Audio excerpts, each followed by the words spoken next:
Yeah. Okay. What's up with you, Ed? Oh, we can't hear you. Can't hear you. Okay, I'm off mute now. What's up, homie? What up Yeah. with What's you? up, Big Ed? What up? Who that? That's Al Luster. What's happening? Oh, what up, Al? What Yeah. up, Ben? Hey, what's up, bro? How you doing, bro? All What right. up, Benoit? Hey there, what's happening, brother? All right, all right.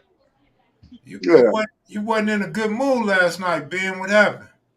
Well, I was dealing with some issues with my grandma. You know, she drifting off, 95 years old, and kind of head all over the place. You know, but I'm a little bit better today. You know, I have to accept different things. Life have to go on. You know, Right, 95 years old, I had a great life, and right, you know, I just have to let it lay where it lay. You know what I mean?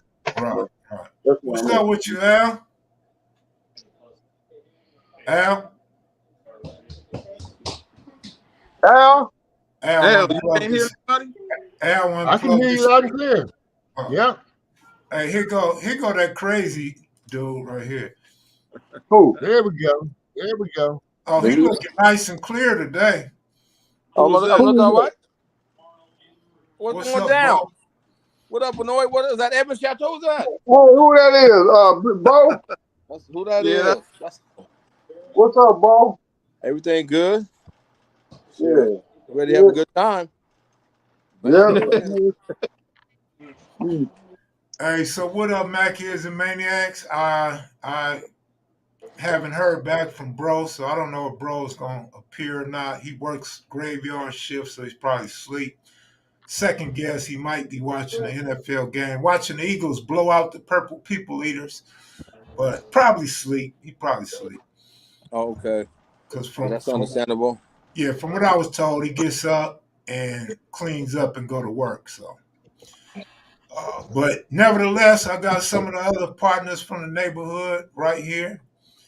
Y'all should be familiar with all of them by now. Yeah. Where you at, Alan? Hold on, y'all. I gotta get my food out the thing. he right there in the hangar, man. You know where he at. Yeah, I'm right here. Can you see me? Al got a You in the camper. hangar? Al, you got a camper back there? Huh? You got a camper back there? Who, Al? Al, you Al want to answer the can't, question? Al can't hear, huh? Well, sometimes I'm getting a little delay in the audio, so sometimes it's hard to sync up. Oh, all right. So we was asking about that camper in the background.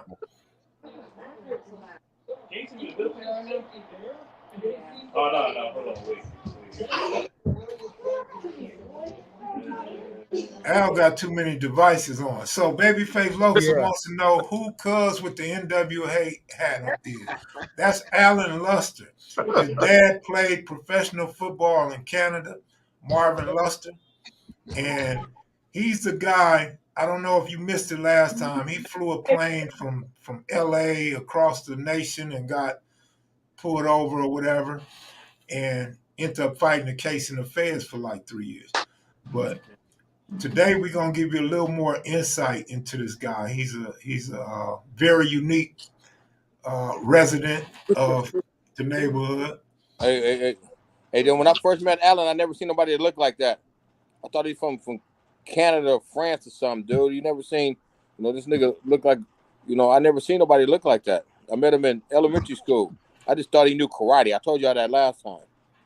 Well, I grew up with his sister Leslie, and she was light skinned too. Of course, I'm light skinned, and my sister was Alan's color, same Alan skin another tone. level than light skin though.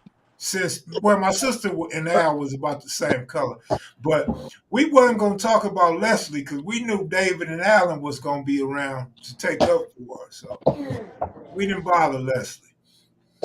Yeah. I Well, went So over Al, there because that motherfucking dog he had. oh yeah, the Hey, pit speaking bull. speaking about the dog, Kev, I got a picture on my screen of the dog. Go on and share the screen real quick. Oh, Champ. Yeah. I don't see Champ, but I see the. No, Now I see it. not I see it. there. You go. Okay, this is Champ. It's not the best picture in the That's world. Tony Lewis. You remember Tony Lewis? Yeah, Yeah. Tony moved on my street.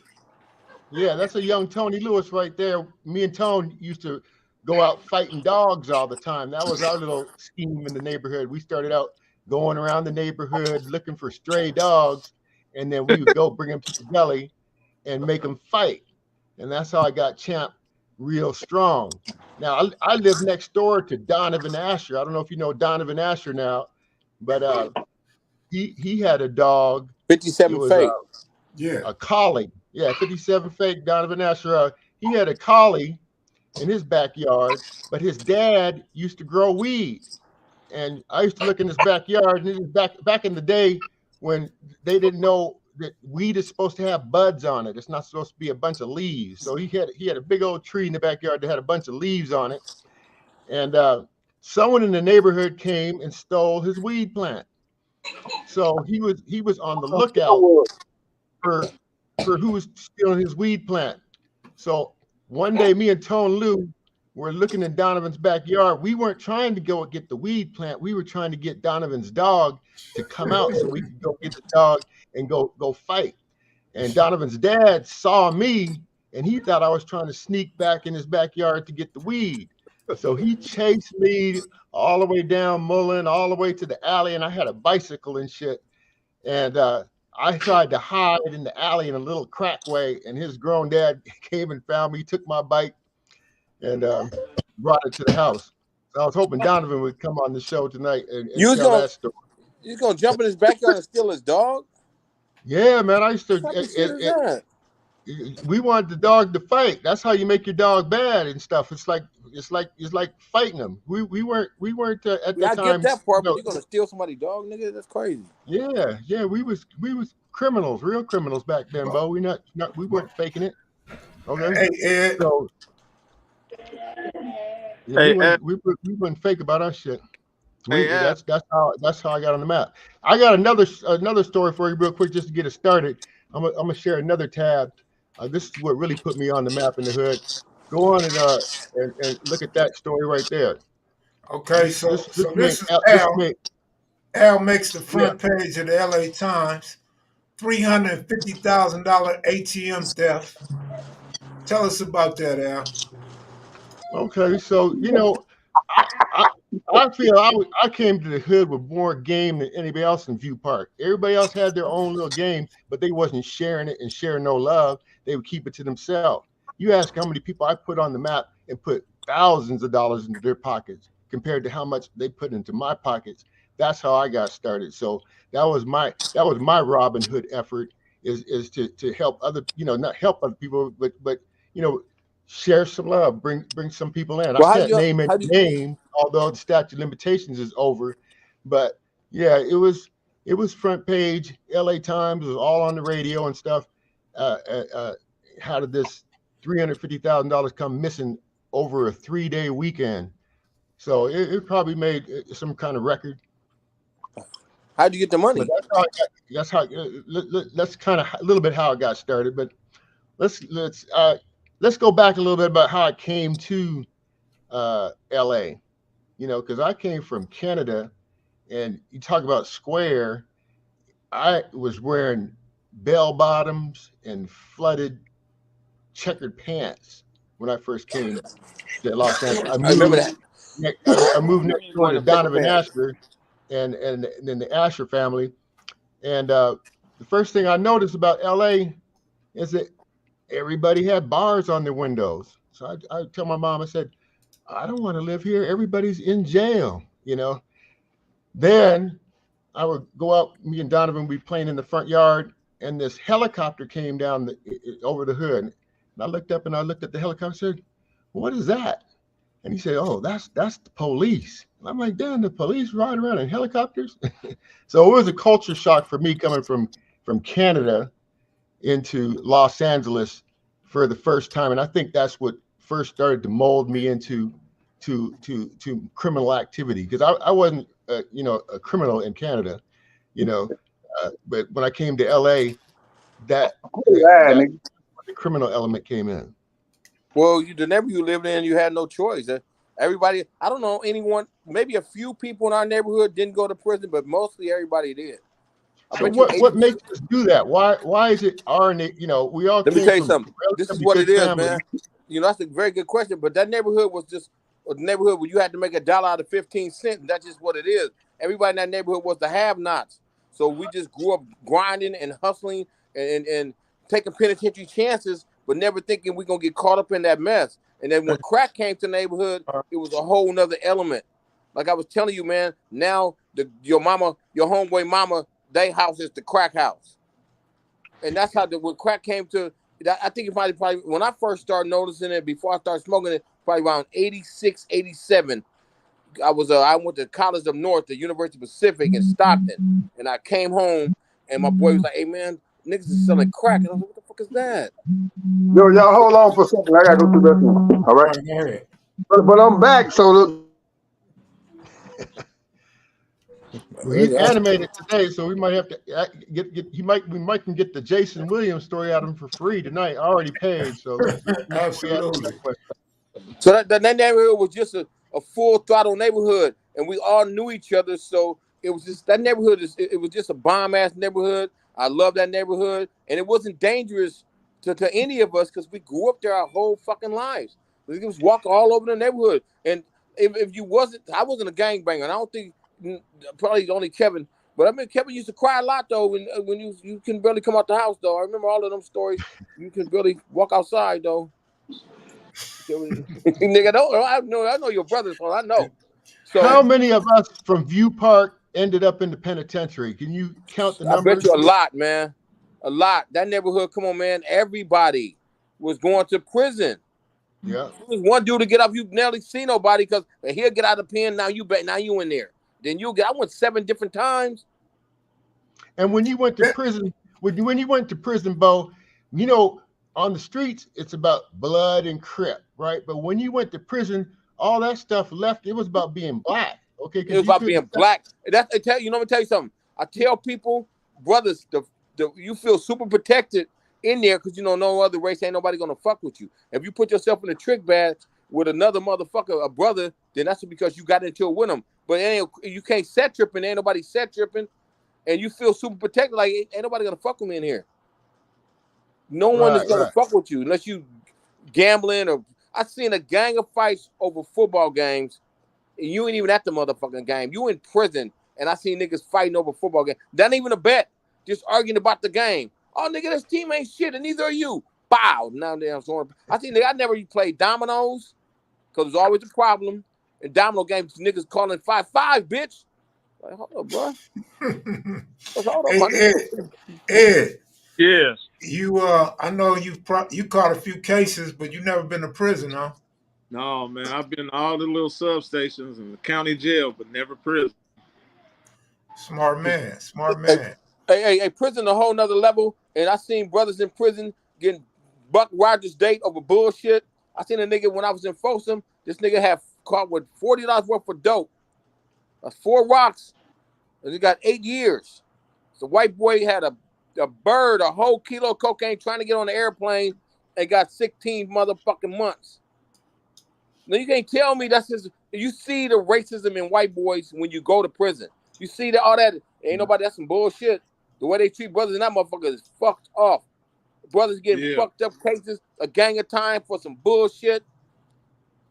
Hey, So Kev, look. Now you know I used to be a car thief, right? Yeah. I used to get I wasn't gonna say it. I used to get all my cars from South Bay, Torrance, Redondo Beach, Osa Beach. Then I got cracked in Torrance at the Delamo Mall. Yeah, me and Dion. Them niggas banned me from the city of Torrance for 3 years. They was like, man, we tired of y'all stealing our cars. Nigga acting dumb. I don't know what you're talking about, man. I just tried to get this car to get home. That's all. And then when I went to court, they was trying to offer me 6 years. And I'm like, huh? Damn. I went home. I talked to my sister because, she was a lawyer. Come to find out, she went to law school with the dude that was prosecuting me. So I had my sister get in touch with old boy. Niggas gave me 2 years probation. Yeah. I got a question. I'm going to start with you, Al. What street did you live on? Okay, I first came to Rimpaw. Like I said, I lived next to Donovan. on Rimpaw, right in the middle, and then right behind the house that I lived on Rimpaw, my mom saw another house, this which was on Mullen. I remember, if you remember Jackson Limousine Service, EJ Jackson on Mullen. I used to live right next to EJ. Matter of fact, EJ used to take us to the Palisades in the limousines all the time, or if we played basketball against him and Magic Johnson at the time, we would get a free ride in the limo. If we lost, we'd have to wash all his limos. But yeah, Rimpaw and 54th Street, Mullen and 54th Street, that was the street that I grew up on. Okay. Bo, what street did you grow up on? I grew up on Victoria, Crenshaw, Slauson, right there, baby, was going down. You know, the farther up you get is where, people think they had a little more money. So then it's the avenues is down, and then we're the first street off the avenues. It's Victoria. It's, 3rd Ave, 2nd Ave, 9th, all them avenues. Then when you cross Crenshaw, Victoria is the first street off the avenues. Right on the corner of Crenshaw and Slauson.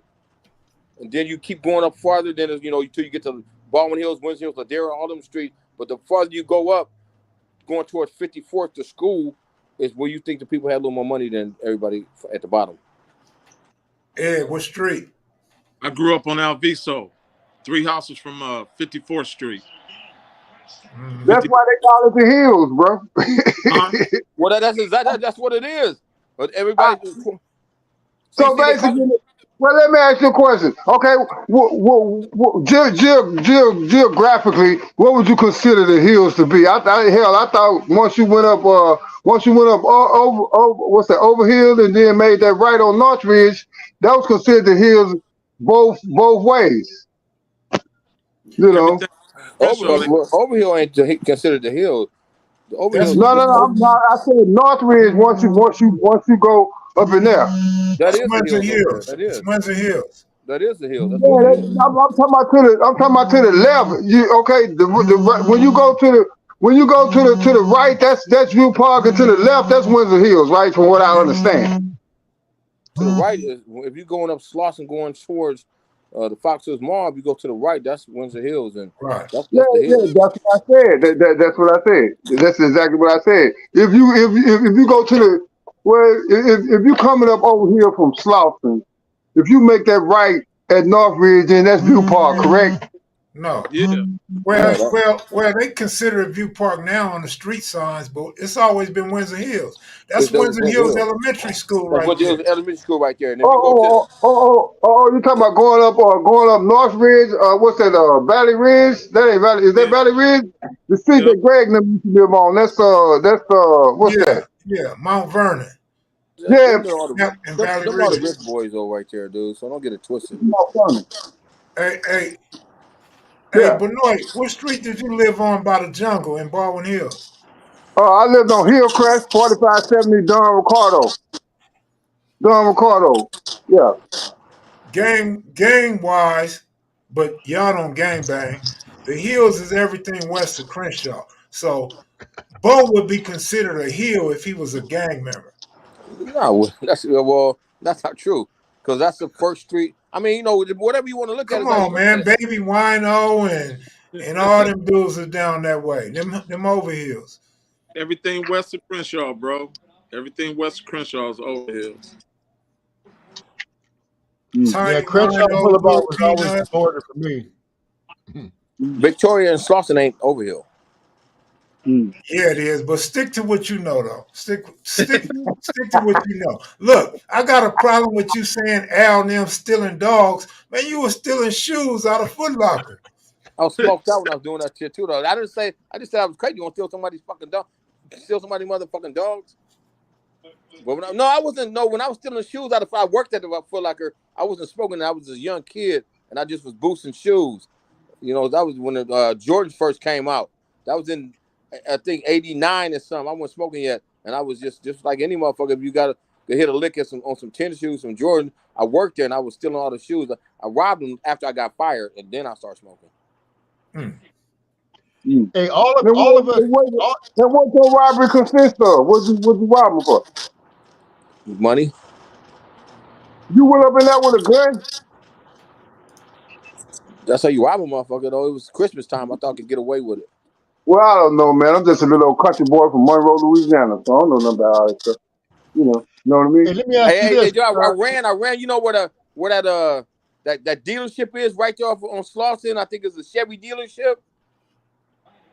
If you go right across the street from the Foxwoods Mall, it's a Chevy. Yeah, that's a Ford dealership. I think. No, Chevrolet. I think it's Chevrolet. Yeah, I think it's a Chevy dealership.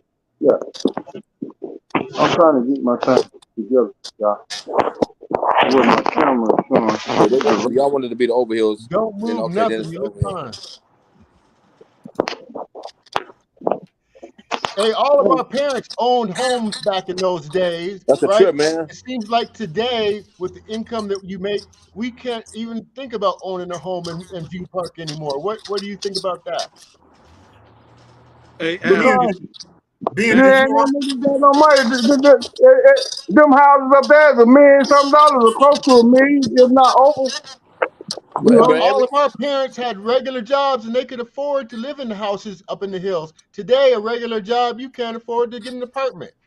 I don't Yeah, know no one to live. I never. what I'm saying, economically, it wasn't. It wasn't like it is today. You know, everything. California real estate is up and down in it, regardless. That's the You know, point I'm trying to make. Is a lot of the crimes that we were driven to is because of the economy. Back when we you grew weren't up, getting all to of the our parents time. had a home. You did that All of because our that's what parents you were wanted to taking care of do. their kids. Don't be making up excuses, dude. You just wanted to No, be a that bad. ain't an You just wanted to excuse. be a badass, King David stole the showbread. Okay, sometimes you put a person in an environment that you have to hustle to survive. Everybody wants to do better. Okay, it wasn't like our parents had corporations that we could go get Yeah, into. but Al, but how can you say that, man? Marv was a hell of a football player up in Canada. So what you saying? You had a privileged life. I mean, that's one of the things that No, me and Marv connected on. like we talked about in the show last night. Out of 75 years of the NBA, only 5,100 people were able to make it to that level. That's a rare breed to be NFL. That's a rare. My dad was rare. Okay, not all of us can make it to that Like I level. say, sports are like this. Either you have the passion to be successful in it, either you have it or you don't. Everybody don't have the drive and the disposition to be successful in sports because they ain't work for damn or they ain't got no skill. But our parents weren't. Kev's parent wasn't in sports. Bo's parent wasn't in sports. Ed's parents weren't in But sports. Al, They all owned homes. Okay. see, you different. You different because you had that sports DNA in your damn blood. So what are you talking about? So you can speak from a different standpoint. Hell, from what I understand, you was all city, all this and all that when you was in LA. You was a hell of an athlete. Where do you think you got that DNA from? Marv Luster. So you want that in your DNA. That don't got nothing to do with it. So you're a 6'11" ass nigga, so it's hard for you to miss in the NBA. There ain't too many people walking around as tall as you are. But let me just say, just because the motherfucker's parent, my father was a worker, my mom was a worker. I started on the same I started on the same football team he started on, and my father didn't play no sports at all. But I'm just saying, like I said earlier, either you got the passion or the drive to want to be successful at whatever particular sport that you try to be successful with. Either you got it or you don't, and that's really all it boiled down to. Because hell, I was a cupcake mama's boy, all that old bullshit. But my thing was, I wanted to be in the NBA so that we and my family could get out the ghetto. So that was my whole drive growing up as a little boy. Mama, I'm gonna be to the NBA. I'm going to the NBA. I want to be like Kareem, and I'm gonna make sure you get everything that you want. So either you got it or you don't. That's why I say that. What did you buy? What is the stuff you bought your mom when you were playing, Benoit? What did you buy her after you got your money? Whatever she wanted, man. Whatever she wanted. My mother, she wanted BMW. She wanted a house. She wanted clothes because I mean, you have to understand. Me growing up as a teenager, as an adolescent, hell, they took everything in her pocket to at least to clothe me. You know what I'm saying? I was above average. Hell, my shoe size kept up with my age. If I was 14, I was 14. So So, I basically drained her pockets, with her trying to clothe me and feed me growing up as a little boy. So that's why I vowed that when I made my money, she wasn't gonna have to want for anything, and I held my part. Now I had some other, some other things that came about that I really don't care to talk about. But as far as me looking out for my mom, I gave her everything that she wanted and some, even to this day. Yeah, even to this day. Yeah. I guess Hey, the point I was trying to quick make was, question. What high school did you guys all go to? What high school did I go to? Yeah. I went to Carroll High School. I went to Carroll High School in Monroe, Louisiana, and at the time in the 87, I guess late 70s, early 80s, I was one of the only. I attended one of the only black high schools in the Monroe area, and discrimination, racism, all that was running amok. And that's when I committed. I said, well, my thing was I'm going to smash all these white boys that I can. And they had another school. Well, the school that they really gave all the credit to was a school named Neville High School.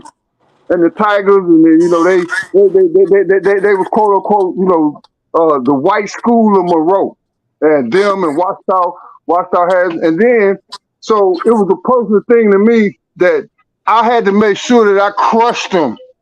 I gave them 40 and 50 points every time I played them. That was my coming out party against Neville. They had this big white boy, and the coach called my number. I went in there and set him down and gave him 38 that night as a sophomore. And then that's how Big Ben came about. Next morning in the paper, they was like, okay, Big Ben has arrived because I had smashed that white boy. And then I had another counterpart in Monroe, guy by the name of Don Redden. Rest in peace. He's gone, but he was a good white boy. He was a good Caucasian. He made it to the NBA too. He played for Denver Nuggets. He went to LSU, and he passed. I think him and Pete Maravich might have passed the same week, or they buried down there by whatever that facility is they got down there at LSU. But both of those are buried on LSU campus grounds by the Assembly Center. It's the Assembly Center down there. Don Redden and Pete Maravich, both of them went to LSU, and both of them are buried on those grounds. Al, what high school? okay, well, I started out the elementary school, 54 Elementary School. That's how I learned about where you was at, Kev Mac, because your house was right across the street, and that's probably how I met your brother. And then after 54th Street, I went to Webster Junior High School, Daniel Webster, and then from Daniel Webster, I went to Palisades in the 10th grade. That's when me and Bo played bees in the 10th grade at Palisades. At Palisades, I got into okay, go ahead. Let Bo go on from there. Bo. So who's the better football player? That's what I want to know. You know that. He'll say, no. We argue about it. Alan to say him. Because he. I want to know who's the better football player that came out of the hood. I came out the hood. Cornell Crockett. Fine. Alan played free safety. You get bigger hits from free safety. Cornell Crockett. Cornell Crockett. We talking about those three. Cornell too. You can't say nothing about him. Get out of here, bro. Alan would say he was a better. If you say between me and Alan, he's gonna say himself. He played. I'm not gonna say it myself. I'm gonna go what the newspaper. You was a good player, Alan. I can't say crazy tonight. I'm trying to know. I don't want to go crazy. You was a good player. He was a very good player, and he played free safety. I played corner. So let me tell you a story. I think we was playing Santa Monica. Bro, my brother was all league first team. Okay. Let me ask y'all a question. I'm trying to tell a story. We ain't talking about what you made. I'm trying to tell a story. Which one of y'all got the most press? That's what I want to know. Alan probably got the most press. All of Los Angeles. I probably got more press than him in baseball though. I played baseball and football. So I got baseball was your sport, your gifted sport too. Though I hate y'all to discredit. I started on the football team too. So I'm gonna say all the schools. I went to 54th Street. Don't rewrite history. I went 54th with Alan Luster, and I went to Webster with Alan, and then we went to Palisades together. So we went to all the schools together. So I'm gonna answer. That's the question. But I'm gonna tell you a funny All story. right, well, hold up. Your turn, Al. Ed. Yeah, I went to 54th. Yeah, where you come in at, Ed? Oh, I'm behind Al. Al was a hell of a player. He made all league. I missed it by 1 vote, but I was there. So what schools did you go to? 54th Elementary, Webster Middle School, and Palisades High School. Okay. Same All right, school. go ahead, Bo. So story, me and Al. Oh, you muted my mic. What you move my shit for? Can you hear No, me? we hear you. News, bro. So me and Alan, I don't know we was playing. I think we was playing maybe Venice or Santa Monica, one of them schools. Alan played free safety, but he would come in crazy hard, like super hard. He was a big hitter. So you heard me say that. Don't act like I dissed you. If he would come in super hard. So I'm coming in playing corner, trying to make a tackle. I'm coming in on a tackle, but something told me to look back. I just tell Alan, don't hit me, dude. And Alan came in crazy hard. I looked back and this motherfucker hit me right in my goddamn back, harder than fuck, man. Almost paralyzed me, dude.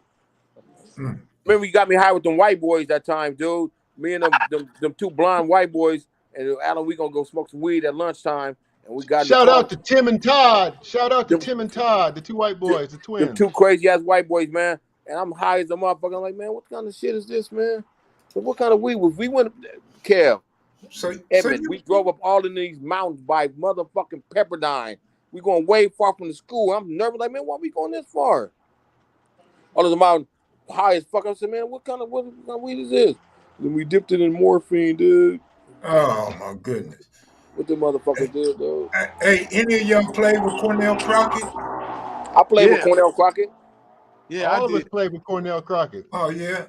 Cornell was a hell of a DB, and he was a good receiver too, and he got hardest hitter a trophy on the team, right, Ed? Yep. Al was a hell of a, Cornell played good, man.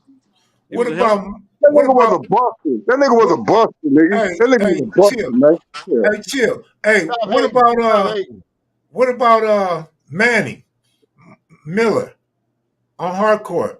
Oh, you talking about Wilbin? Yeah, Wilbin Miller. He was a baseball player. He didn't play football? No, Wilbin played football. He played football. Rest in peace, Wilbin played football. Leo Randolph Shipper on hardcourt played football. Shipper. Evan Grant, remember Evan Grant? Oh, yeah. He played football. How was Leo Randall? How was he? Yeah, I know you don't want to really say. We'll talk about it off air then, because I know you ain't gonna put it out. He was a decent DB. This ain't Hollywood. He was a decent DB. Okay. Yeah, he was decent. I mean, I think he got hurt, but I think all the time he was always something broke on him. Yeah, he wasn't. You guys, your league, Ed, was a different league. You guys, when you were in Banning and Carson League, it was a different game than when me and Bo started playing. We got knocked down into a different division by the time Bo and I came there. So we have to give you guys a little bit more respect because you guys were playing in a harder league. It was a harder league. It was still 4A, but y'all was playing all them. Y'all spent some motherfuckers, some badass schools.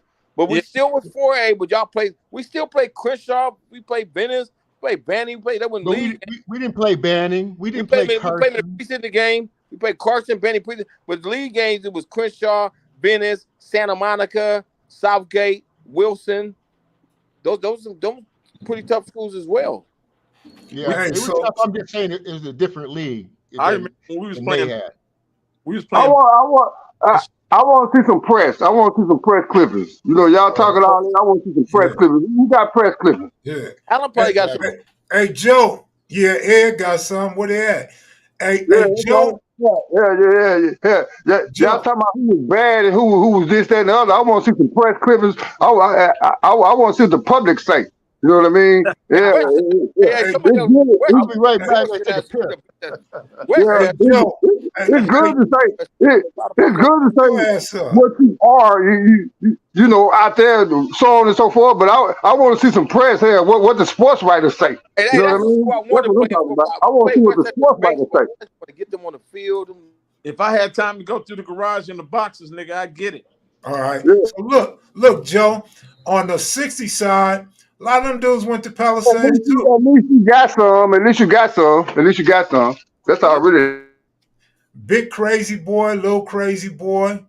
Yeah. I think Big Gooch, JH. Steve Adams. Somebody went to Westchester. No, they stayed on the 60 side, but they went to Palisades. It was mixed, man. You could go to Crenshaw, Palisades, or Westchester in the hood. Yeah. Okay. Yeah, West okay. Side Palisades. Y'all defending some of these suckers that I ain't never heard about. I want to see some press. Yeah, My let's That's what see I'm. some press. days, we I was want to see some playing press clippings about what others say about their skills. Hey, man, you So wouldn't talk last night. Let Ed I talk know you right run now. your yeah, motherfucking I'm mouth talking tonight. tonight. Well, I'm talking tonight, nigga. Now What you got on, a John Travolta shirt without the collar? I ain't got on nothing. I got on a camo. I got on a camo pullover. Look like a camel goat to me. Nigga, what you look like, nigga? Hell. Hey, Benoit a good guy though, man. Benoit's a good guy. Y'all, he's a good guy, but he's talking shit to y'all, man. Let's hear everybody talk.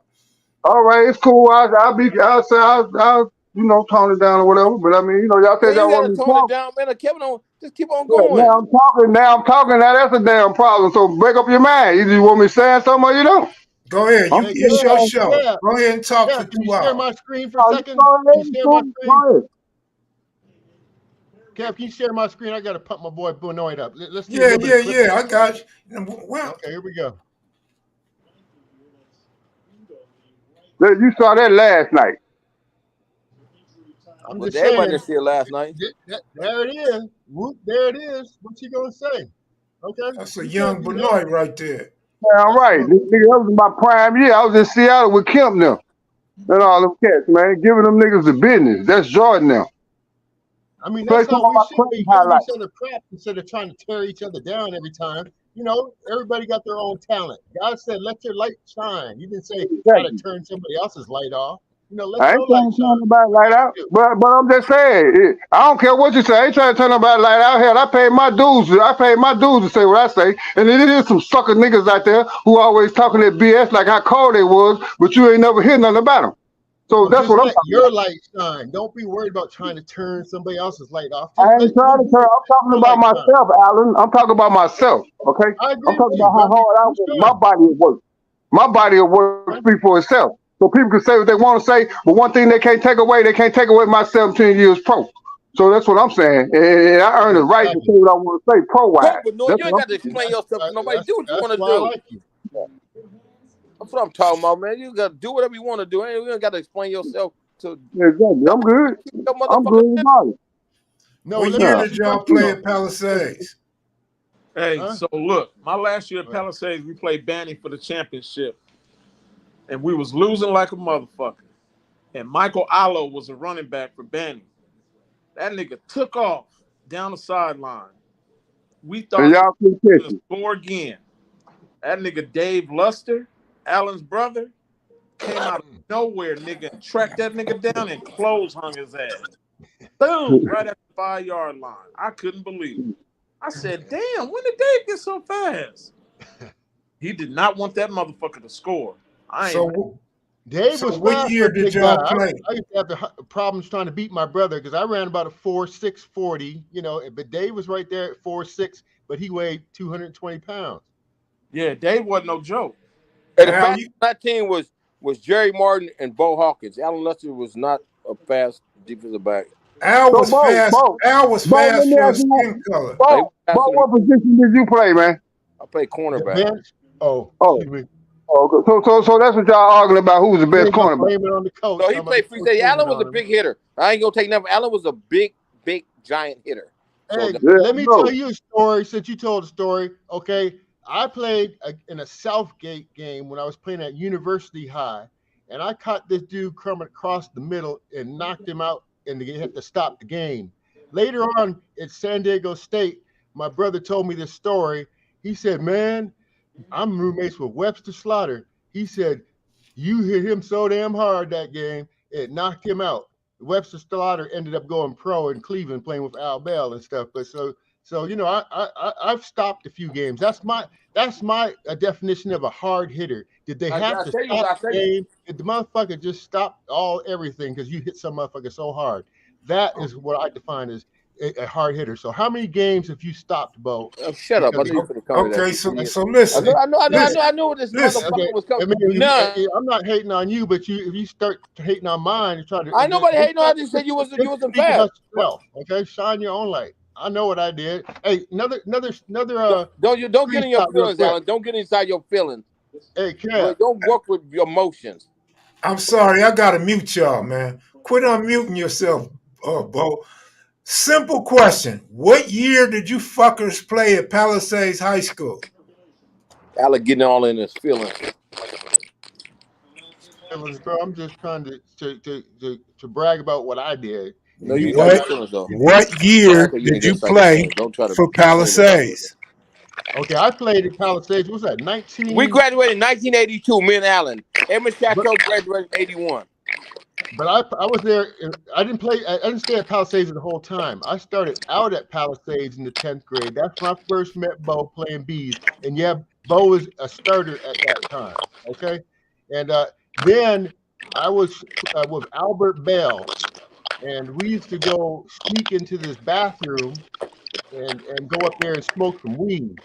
And we got caught, or I got caught and got suspended from Palisades. And that's where I went to uni. And so I played my 11th year at University High School with Mark Ritchie from the hood. And he was about the only person I knew. And then after that, I decided I wanted to go back to Palisades for my senior year. So I came back to Palisades, and there was another person starting before me. His name was Mark Graves. Okay. And so me and him were the ones competing for the free safety spot. Okay. To me, there was no question, because by the end of the day, I had took his spot coming from another school. I'm muted. Can you share my screen one more time out of due respect for Pops? This is a famous picture that no other athlete in United States history ever got all-American trophy personally handed to him by Robert F. Kennedy, the late Attorney General of the United States of America, before he got assassinated here in Los Angeles. He gave that trophy to my dad. The other person in the game was a guy named Dick Butkus. Okay. And my dad got the VIP over Dick Butkus. He was playing as a receiver. So that's how my DNA came from. It was really, it was a great pleasure meeting someone of his status. He really paid his dues in Canada, and kudos to him. So he was my buddy. Al dad was my buddy. He loves Kev Mack. I don't know what Kev Mack got the smile on his face. My dad used to say, "Where's that man Kev Mack?" He loves some Kev Mack, man. Yeah. He always has something good for him, right? He was a character, and we really connected, me and him, when I did meet him. It was kind of a natural thing. So I really enjoyed the time that I did have to share with him, and it was a good experience for me personally. I can honestly say that. Yeah. Mm-hmm. Yeah. I'm glad you guys. As a football fan, it was a pleasure knowing Marv. The funny thing about Marv, I don't know how old he was, but he was up in age, right? And him and Al, they used to live together. And I would go over there. Pops had more girlfriends than me and Al combined. Yeah, because he was a star. Yeah, Pops was He had some young girls. Any of us that ever came about. Yeah, Pops had some young girls, bro. No, Kev, I like the young girls, but I just happened to be with my pop. So one day, some of the young girls came over to the house, and so me and my pops were partying, and so I said, "Well, let me hook up Pops with one of these young girls." So I sent her into his room, which brought a smile to his face. All right, she sure does look young. One more story about. Go ahead. Hey, you guys, for those that like sports, we got another channel called Capping with Kev Mack. It's on YouTube. We talk about the sports and we predict future bets and the point spreads of the upcoming NFL week. So y'all check it out. Okay, Uh-oh. that's right. We trying to blow up the sports channel. Get Kev, put your sports channel on the map. I don't care what you say about Benoit. He got NBA connections better than anybody I've seen. If he utilizes them, he can bring those kind of quality people to your channel and get your show really popping. Hey, What, Troy what, Hudson. You Hudson. can't say nothing about Benoit. Everybody did. But you got to work together. You can't be hating on each other. We're not gonna get nothing accomplished that way. So nobody hating on nobody. together. Nobody hating on nobody here. Some of them niggas y'all talk about is busters. So, they ain't never seen We're just trying to get them on the show. People want to see if they're busters, put them on the show. They want to see Allen Iverson. They want to see Dennis Rodman. You know these people personally. No one else does. You got the best I understand that, but what I'm saying is that's no problem. But all I'm saying is that's what they want to see. People always want credit who ain't earned their way. You know what I mean? And I'm a big believer in hell. You have the right to say what you want to say, as long as you earn your way and you done paid your dues. A lot of people when you're playing with these people, when you're playing, when me and Benoit, Bo played, there was a connection we had, camaraderie. When you and your other basketball friends played, there was a connection. It was like family. All of a sudden, you get big or you get money and all that stuff. You can't talk to them the same way you talked to them on the court the other day. You should be able to come to Allen Iverson just like you did on the court when you were balling and be able to talk to him just like them. Why is there divisions like that once someone makes celebrity status or I got too much money, I can't come onto your podcast? What is that about us that makes us not want to be friends just because of some money? Because they haters, man. That's simple. People just haters. That there's no psychology behind it. They're just haters. That's the easy way. Like I said on the last show, we as black people need to help each other instead of tearing each other down. You know what I mean? Hey, Ben, serious question. Who were some of the best centers you played against in the NBA? Some of the best centers I played against, Hakeem Olajuwon. Olajuwon, you got Kareem in there. You got Ewing, David Robinson, Daryl Dawkins, who else? Robert Parrish. I played against all the old hood chiefs. So, one thing about my career is I got against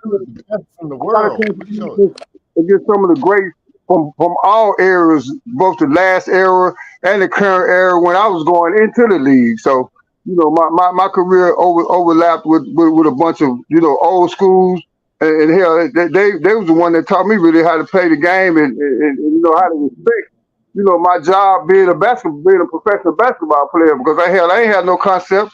Hell, I was in LA, reckless abandon, wanted all the women, so on and so forth. Then I know, like my auntie told me one day, don't let your dick make a slave out you. And I didn't understand that, but it came to pass, and we laugh about that to this day.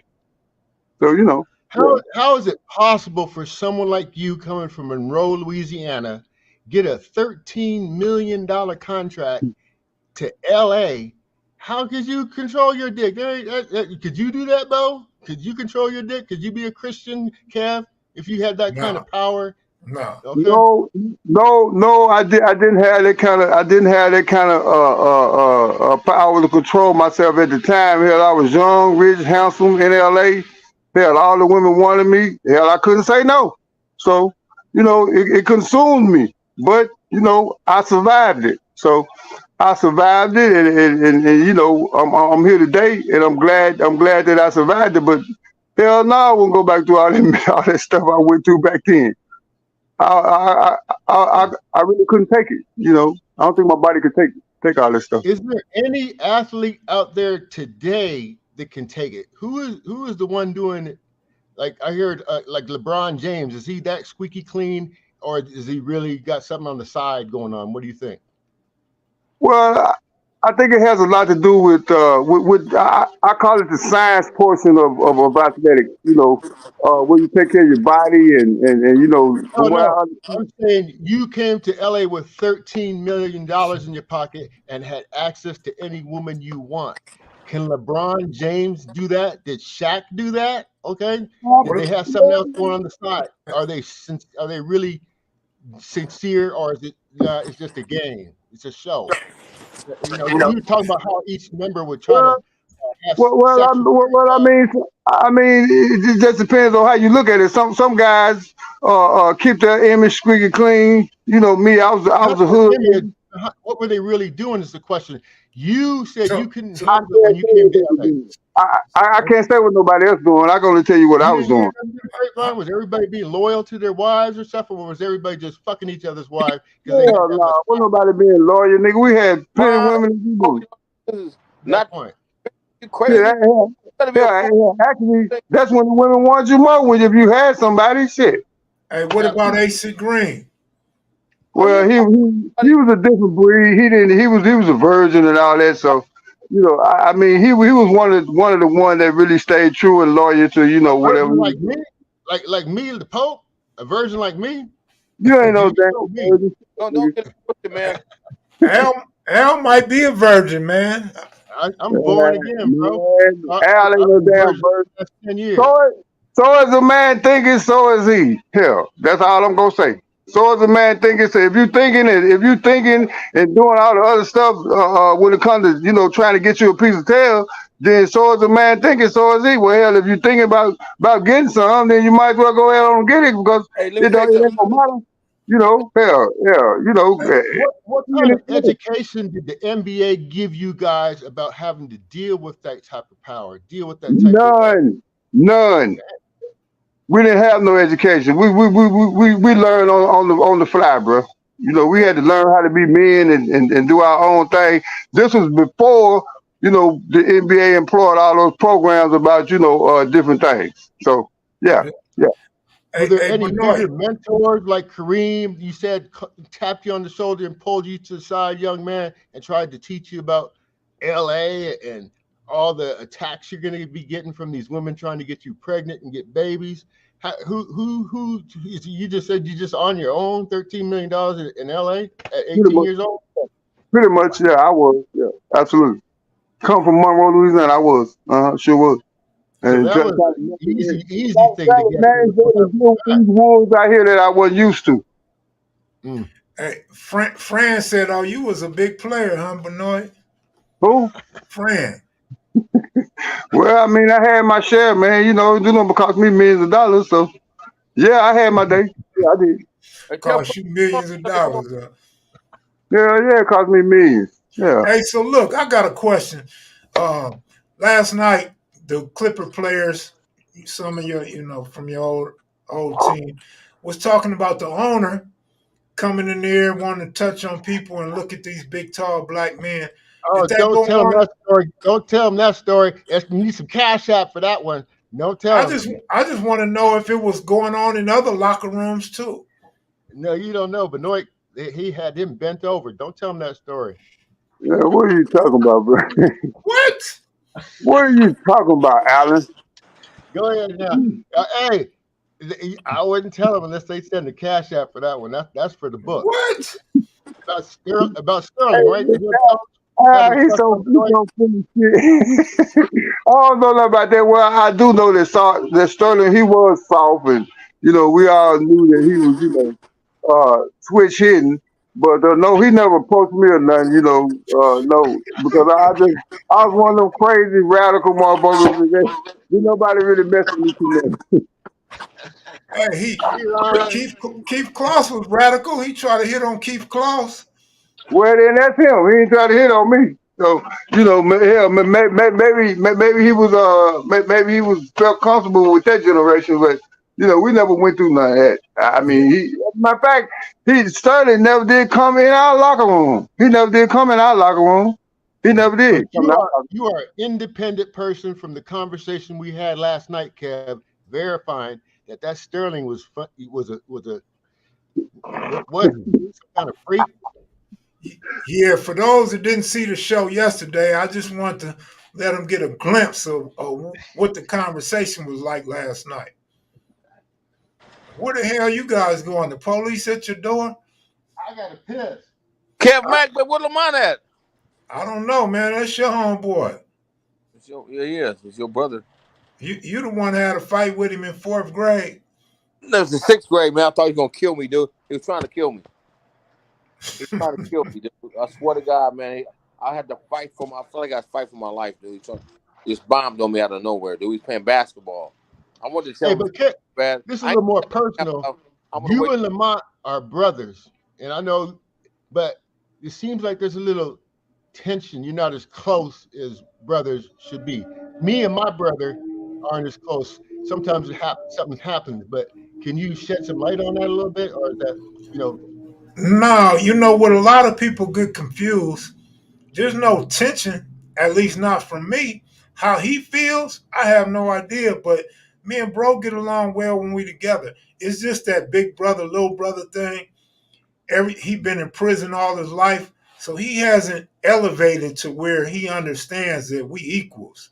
So he still looks at me as little bro. Like Bo said, when I was young, I used to cry a lot. He's still looking at me like the little crybaby. You feel me? But was I wrong? Did you just cry a lot? Yeah, when I was little. But what you had wrong was me not coming off the porch. I was coming off the porch as a little kid, man. I'm talking about a little 4, 5, 6-year-old. Got to remember when I was 7, I seen my uncle try to kill my brother-in-law, shot him and paralyzed him. So in mom's work, you know, when Lamont and them got put out the house, I was the only one at home with moms, and I was still in elementary school. So I never had them stipulations of go home when the street lights come on or stay in the house. I was always in the street. And most of that time was across Slauson, on the other side of Slauson. When I knew that you was like turned up like that, I couldn't believe it. I could not, like, Kevin. I couldn't believe you was the respected. You know, I never disrespect you because I don't disrespect anyone. But when I started hearing your name like that, I'm like, I mean, Lamont's brother, couldn't believe it. I could not believe it.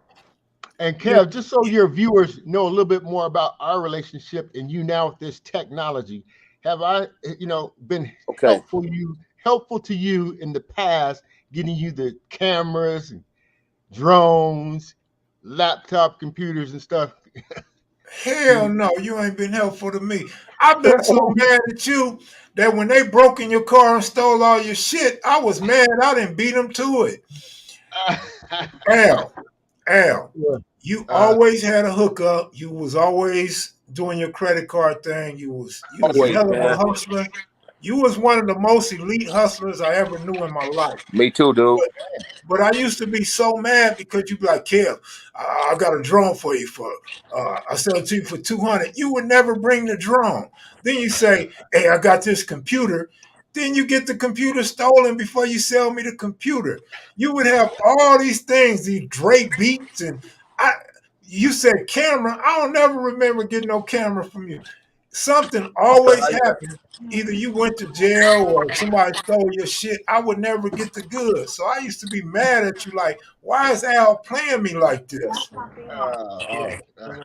But you've always been a good friend. You ain't never crossed nobody that I know of. You always been 100 with me. Always been legit.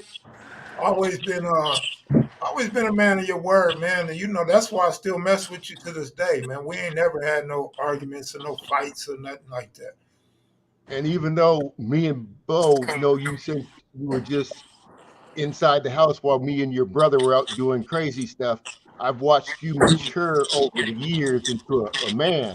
Me too. And seen what you're doing now with this streaming and your channel and the work ethic you have and the discipline and stuff. So it's appreciative to see you excelling at what you love to do and being a part of that, even though it's 50 years later.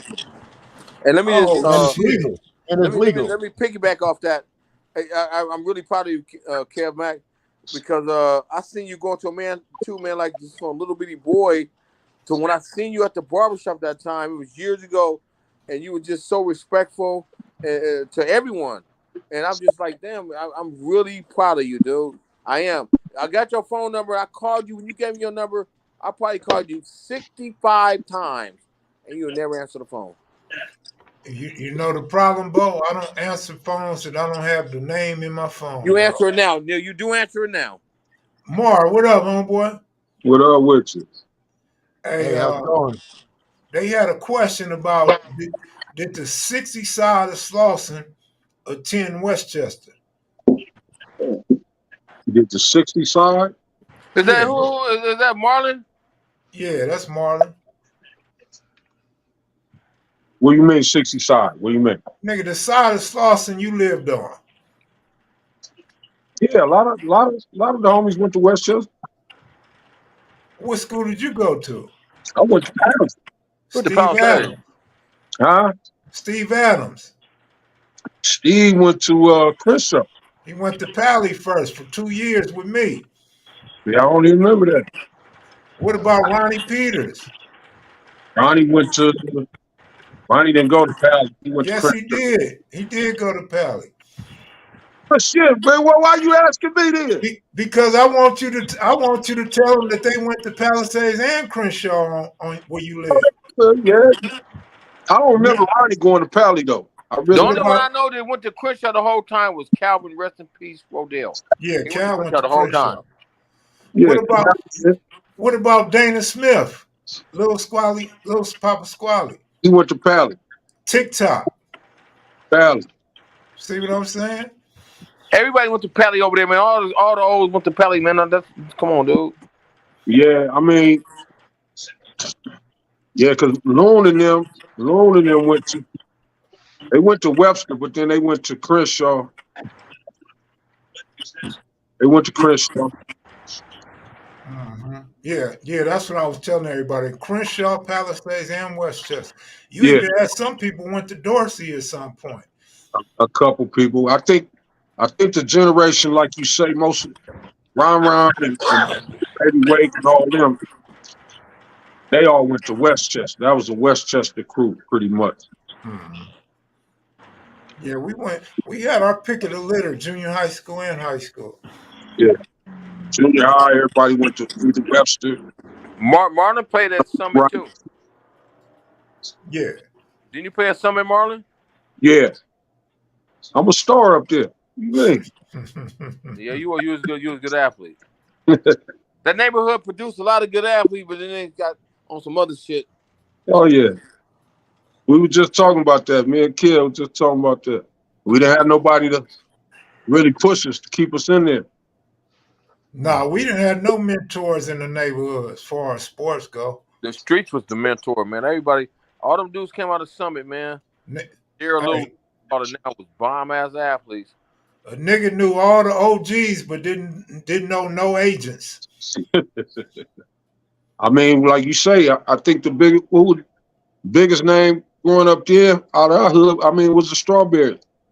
But I'm saying he didn't mentor us. No, that's what I'm saying. That was probably the closest to being. No, that homie that played shortstop for the Cardinals to play with you, Marlon. What was his name? He played what? Played shortstop. Played for the Cardinals. But I think he played with you. Graduated with you. The little light skinned dude who played baseball, and he went to. You talking about Royce? Royce Clayton. No, he younger than us. I think he was about 3 years younger than us, I believe. Yeah, but the point I'm trying to make was when you was at Summit, he was still there. Yeah, he was younger. He used to come to us to, like Kev said, try to play in the pickup games. We wouldn't even let him play. He played about 15 years and then due to graduate, to play at Crenshaw and then getting drafted by the Pirates. Oh, that's y'all was just talking about it. He played football too. He was nice. Charles Lockett. No, not him. Not Lockett? No, not Charles Lockett. No, Rob Vaughn? Rob Vaughn. That nigga was nice. Oh, Charles Lockett went to, when you said this, I'm thinking about Steve. Yeah, Charles Lockett didn't play. He played for the Pittsburgh Steelers. He played baseball. He didn't get that nowhere in baseball. Yep. People always leave out your boy, man, and went to the 49ers and Cowboys, UCLA, Ken Norton Jr. That nigga business. Yeah. Yeah. Yeah, I did. Al, what's up with you, Al? What's up with the NWA hat in 2023, dog? Man, I just know about your channel, so I figured that's the only hat I had other than CIA. So I figured I didn't want to wear that one. But yeah, I got a limited wardrobe up here, so that's why I chose this hat. But let me ask you a question, Kevin, because this is a channel. When I was in prison, okay, I was a jailhouse lawyer. Okay, so I was the one they used to call me Johnny Cochran. I was so bad that the police would always. If you know about diesel therapy, that means you helping out too many people, you suing too many people, and they got to ship you to a whole nother prison. I was that guy. So this NWA hat has some meaning behind it. It wasn't. It's not just a hat. You know, you wouldn't think that a light-skinned brother like me would be in the penitentiary having to fight the police, but I was like that. Okay, I was the one putting it down, 602s, helping everybody I could help out to fight their cases. I was in the law library all the time, and this is when I met a guy named. He said his name was Raymond Washington, and he started the Crips. I'm like, I don't know nothing about the gang and how it's structured until I started watching your show. But I heard you mention this Raymond Washington name. So is that possible? I'll describe what he was like. He was kind of shorter. He was writing cartoon books and stuff like that. He didn't seem like highly educated, but not stupid, but just kind of, he didn't look like someone that started a gang, So could that have been possible? It was at Avenal in about maybe the 80s or 90s, but impossible. Huh? Impossible. Okay, good. All right, I didn't know because you meet a lot of people claiming a lot of stuff. Right. And another guy said he was Snoop Dogg's artist because he had a catalog of all the doggy, the artwork. A lot of people are real artists in there. And he claimed that he was that. So I was just wondering, but I always wondered, was that the real Raymond Washington that started the Crips? Absolutely not. Okay. What's up, Ben? You back? What's up, man? Turn it up. Ben, they say you so tall, you got your phone on top of the refrigerator. Well, no, I don't have my phone on top of no refrigerator. No, I got a table that's got a stand right here where I'm sitting up, talking to you guys. For those that's into sports, we got a new sports channel called Capping with Kev, man. You may get it confused with Capping with Jerome because Jerome won a bet with me that Colorado would upset TCU straight up. No points, no help, none of that. And he won the bet. But it's back to Capping with Kev, man. So you can find that on YouTube. And we usually do something from Sundays to Thursdays. We give out future bets and our picks for the upcoming NFL week. Okay, Fran wanted the link. Let's bring on Fran. Ain't nothing like a female blessing the platform. Because we got a bunch of scary females in the crowd that don't like to show their beautiful faces. But Fran's not afraid. So there's the link, Fran. Hey, Al, so man, look, was it hard on you being as light as you are anytime you got locked up? Like, did the brother clown you or didn't take you serious? Well, I put it like this. I've been from level 4 all the way down to level 1, and I never got a scratch on me. So the way I found respect is by showing respect for one, but I'm always the one trying to help you get out of jail. I'm the one trying to help you file a writ or an appeal, because most people in jail want to get out right away, or they want to get out. And if they got a chance, then since I'm helping you, I had natural protection in that I was showing respect, so that's how I didn't have no problems. But anyway, as far as light skin, we hear black you. skin, what I found is When you're on the streets, yeah, there's Bloods, there's Crips. Okay, the way you find out if you black or not is you go to jail, and you will find out what category you're in, because the state is going to classify you. They're going to say, you go here with the blacks, you go here with the whites. Can you hear me? Yeah. Okay, you go here with the Mexicans. Okay, so they always put me with the blacks because I am black. I just showed you my dad. He's black. My mom is light skinned. Okay, but as far as black or white issue, I identify with that set, if you would. There wasn't a lot of Crips and Bloods in jail. Hello? In terms Can of, you hear me? Yeah, we hear you. Yeah. But when you whooping on that? I'm here right here. But come on back on the screen, man. Don't nobody chase you off. Ain't nobody taking me off. Ain't nobody taking me off nothing. Oh, she left. So as far as, what was the question again, Kev, so I can finish up until someone else got something else to say? Man, I got the memory of Joe Biden. I can't go back and remember what I asked you about being light skinned.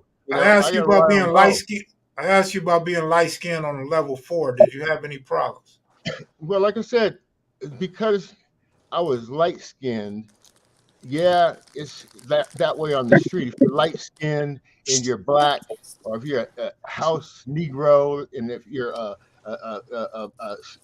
outdoor Negro, all that black and white stuff I'm saying was identified when I got to the yard. Who did I identify with? Who did I cling with? Who did I hang with? And when people start singing, hey, he's hanging with blacks, he's not trying to act white, or he's not over there hanging with the Mexicans. Okay, but I was really hanging with the Christians. That was my thing, because I'm in jail. And why you didn't hang with the Muslims? Huh? Why you didn't hang with the Muslims? I did. I started with the Nation of Islam. That's Okay. why I learned about the nation. And Farrakhan. I watched more Farrakhan videos when I was in jail, because that was part of my calling. I'm sorry. But prison is like. But light skin. Let me just get a little bit back on point of the light skin, because you can't identify. Bo is black. Okay, I'm light, but me and Bo were good friends. Okay, we didn't have any problems. Kev, they say you're considered light skin, but I don't even consider Kev light skin compared to me. But as far as jail is concerned, that's the point I'm trying to make, is how come once you get into jail, you get identified not so much by the way you look, but who you flow with, and I roll with the blacks because I'm black, okay? And there wasn't a lot of separation, because I knew if you didn't roll with your color, that the other side might have the advantage, in terms of if something went down. When it came down to a group on the yard attacking another group, who did you cling to? I didn't run to the Mexicans. I didn't run to the whites. I ran to the blacks. That's who I am as far as color. So Al, not to be too personal, but what nationality was Mom's? Like myself and my mom, light skinned. So my great grandfather is apparently a German Jew. Okay, a white guy. All right. My great grandfather. So that's probably how the white light skin came through my DNA. Right. My dad is from Louisiana, right next to Monroe. He's come from Shreveport. Right. Okay. So he has the same characteristics Benoit has. You both know my dad. So I'm the lightest. I'm lighter than white people. So, More. Yeah, you got that Caucasian look. That's how you get over. That's why I gotta wear this hat. So Yeah, don't that's get true. Whatever you do, you know what to do, Alan. Yeah. Hey, Bo Hawkins, we was having that question answered today. Even when you go into jail, and how did the police really treat you? Okay, or is nice and saintly as they tried to portray it on the streets, and then all of a sudden when you go to jail they turn into fucking Nazis. You talking Because about? I got treated better by the inmates than I did by the police. So Okay. so it's two different treatments. Yeah, because they profile you. When you're in the county jail, you get treated fucked off. The county jail, Can the you guys police is hear super, me? Yes. the county jail, the police is super racist, a bunch of bullshit, treat you like you ain't shit. Like you can tell the county jail, the police wanted to be tough when they was kids. Now they got the authority to be tough. It's dirty, it's nasty. Then when you get to prison or the real prison yard, the police ain't really. Yeah, absolutely, Bo. You can tell all of them, damn near every one of them, especially the black ones. You could tell they was punks, and now they want to act tough. They was punks, and now they want to be tough. You Yeah. can see it, like, man, I used to chump. Because a tough dude don't walk around acting like he a tough dude because you're already a tough dude, because you understand the severity of trouble. And then you get to the prison. Now you're in the pen. You caught the chain, the Grey Goose. Now you're in the pen. The police don't talk that big shit because niggas in the pen to get off on the police. They call you sir. They don't put their hands on you. They're not going to snatch you and grab you and throw you on the ground because you took an apple out of the fucking kitchen. But in the county jail, they will. But in the pen, motherfuckers will get off on the police and hurt them. It's a whole nother form of respect. I've never been disrespected by a prison guard in the pen. They call you. You know why? Because you got people like Al that'll write their ass up. Hey, when he said, "What would you write up, Al?" What's when you want to write up a police? What's that called? You know, in the state system, you have your administrative remedies, but there are basically a lot of tricks and loopholes to keep you from getting your constitutional rights. And these police, they know about it. So they try to block your paperwork from getting to the right channels so you can exercise your rights. A lot of people, no, but Al, let me interrupt you. What's the one you said? Okay, so what's the one you said how you write the police up when you nobody know how to do it? What's that shit called, Al? Yeah, well, every police department has you can file a citizen's complaint. It's called a grievance, ain't it? You can start an internal affairs investigation on that officer. But the problem is they all work together, just like a gang. They're going to try to do everything they can to keep your complaint from even getting to the right channel. First thing you got to do is look in the trash can, because that's where most of your constitutional rights are going to be. So I was the one that knew all that, and I knew how to make them answer and produce documents because I'd used the power of the courts to subpoena records, and then they really get mad at you when you start using their own law against them. So, I found that I was fighting not with the inmates as much as I was fighting with the police. It's always like that, man. Well, what's up? That's what I'm trying to have a conversation about. Open, how is that? Fran, what's up? I guess she can't hear us, huh? Francis, can you hear? I can hear you. Okay. All right. What's up? It seemed like everybody was talking at the same time, or is that just but I'm like delayed. I agree. I hear you delayed. I don't know what to tell you. Oh, I think. Am I good now? Yeah, you good. Everybody can hear you. What's up, Ed? What's going on, bro? Sorry about that, man. My phone kept dying. Oh, it's all good. Is that why it was making all that noise? Yeah, because it's losing power. Fran, you were right, Kevin. Yeah, I had another browser open, so when you guys were talking, I was hearing all of you guys talking at the same time because two browsers were going. Oh, okay. Can you hear me right now? So you Brandon? taught me something I never knew. Can you hear me? Hi, right Alan. Now? How you doing? Yeah, I can hear you good. On a live. They say you're a sports expert. I never knew that side of you. What do you know about? I know a little bit. Like, in what way? It's not real loud, but yeah, I'm into sports. I'm watching this Philly game right now. Okay. Who's gonna win Minnesota and Philly? Who's going to win that We're division? Benoit. The Cowboys or the Eagles? Huh? Who's going to win that division? The Cowboys or the Eagles? The Eagles. I'm a big Jalen Hurts fan. I bet you guys know why. Why? Because he's fly as hell. Why would we know that? Yeah, how we supposed to know that? And he's good. Oh, I forgot. I'm talking to 50 years of felons. Oh, damn. You ain't trying to hear that. Bo. I mean, just so we don't have the label felons as the last thing the people see. No, I know. That's what I like. It's like it's not how you start, it's how you finish. That's what I'm saying. It's only halftime. 50 is yeah, halftime. exactly. So I like that. Half of life to live with the benefit of knowing what we know. So I don't really dwell on the past other than learn from it. And of course, I'm not trying exactly and keep it moving. And keep it moving. But what do you see? What changed you, Bo Hawkins? When you go to jail, that's the time God got your attention. Was it a spiritual transformation for you, or did you just change on yourself and decide to be good?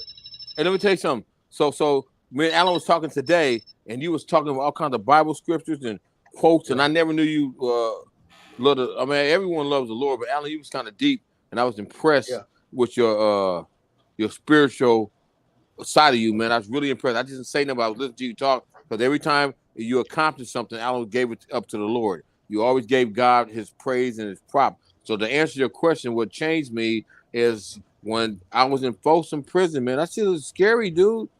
That shit looked like a motherfucker, man. And I'm keeping real. That shit don't look like this shit ain't some normal shit. Like I wasn't a little baby and thinking I'm gonna end up here.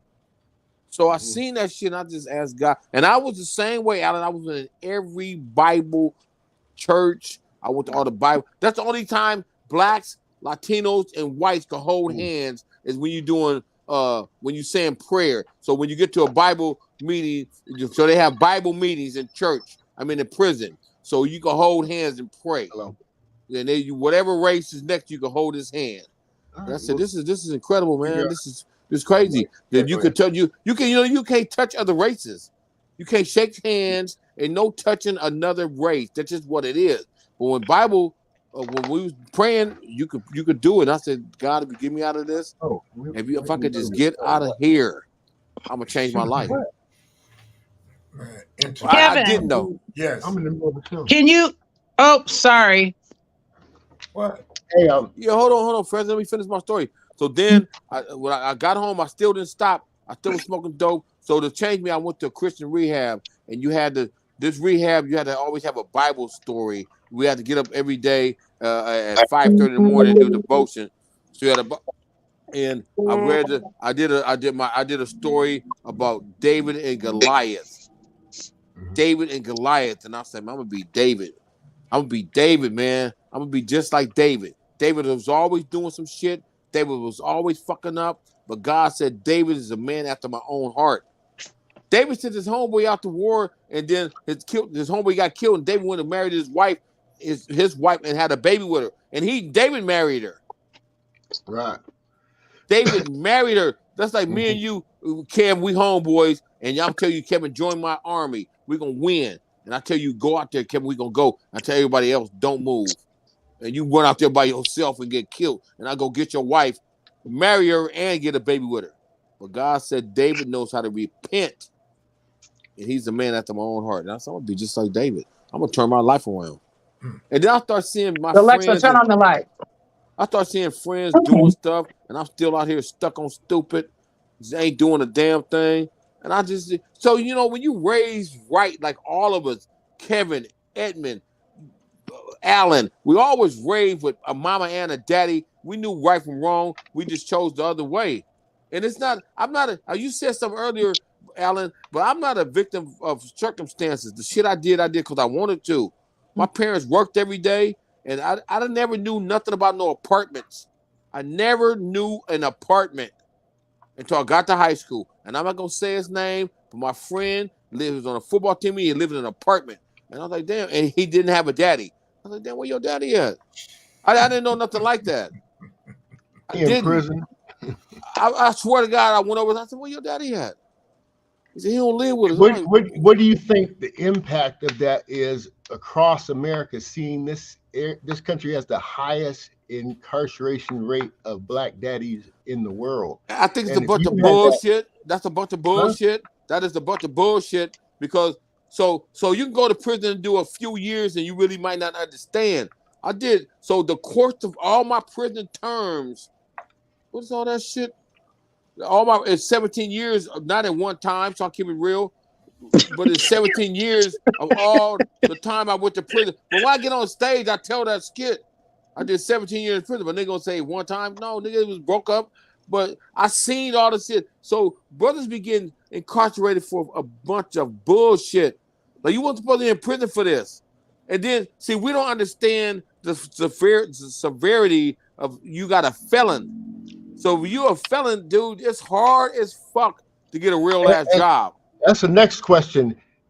Getting a job as a felon, they use that against you. It's like they use it against you, man. They use it against you, man. You can have a bullshit ass felony. Right. Like you get 3 driving on a suspended license. Now you got a felony. Who the fuck, man? How you get a felony for driving on a suspended license?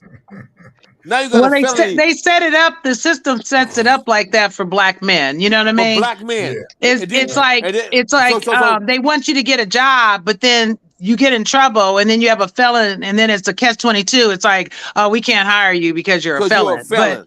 And they don't give you a chance. So how can you get a chance? Like I got a felony for driving on a suspended license, but I had to go to work. Because they suspended my license because I wasn't paying child support. It's all game, man. It's all just like game. People are doing life for 3 strikes when the last strike might have been taking a bottle of liquor at the grocery store. No, but that's why they set that 3 strikes law. That 3 strikes law was for black people, not for It was for white black people, man. You could get a fucking felony for driving on a 3 times driving on a suspended license. Now you got a felony. That is bullshit. But you really was going to work. Because they suspended my license because I don't pay child support. So you ain't paying child support, they suspend your. I done seen brothers in the prison, man. Where you, dude, I seen a brother got struck out on one motherfucking case. One case, this nigga he was 21 years old and he got 3 strikes on one case. You tell me there's some fair shit in that, dude? Hey, France, what are the real numbers? How many black men are locked up on parole or probation in 2023? It's definitely like 1.5 million black men locked up, as opposed to 1970, there was like 300,000. So they devised it like that. In that way, you can't vote. If you're a felon, you can't vote. Then if you get out because of the 13th Amendment, then you can't vote. You know what I'm saying? And so it's all devised to keep us down, just like they brought crack in our neighborhoods. So we'll stay down, so mothers can't be mothers and fathers can't be fathers. You know what I'm saying? But they warned them white boys not to do it. Now how the fuck white boys do more drugs than anybody? I don't care. They were the ones going in black neighborhoods getting it.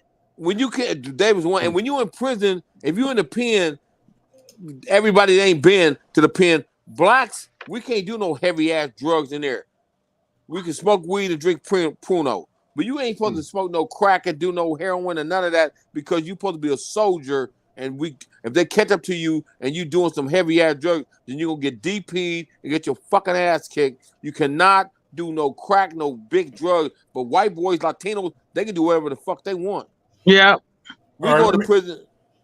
Let me read this real quick. And what you was looking for earlier, Bo, is called a 602. The 602. Yeah.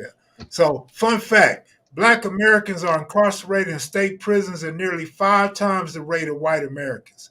Nationally, 1 in 81 black adults in the U.S. is serving time in state prison.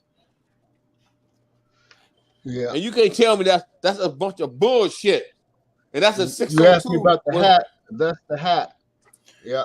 But you find out these facts more when you actually go to a system like the penitentiary. Like Bo said, when you actually descend down into old Folsom, into a old mine quarantine, iron cage, 100 yards deep down, and they got that much anger for you. It's not it's not Hey, even. Alan.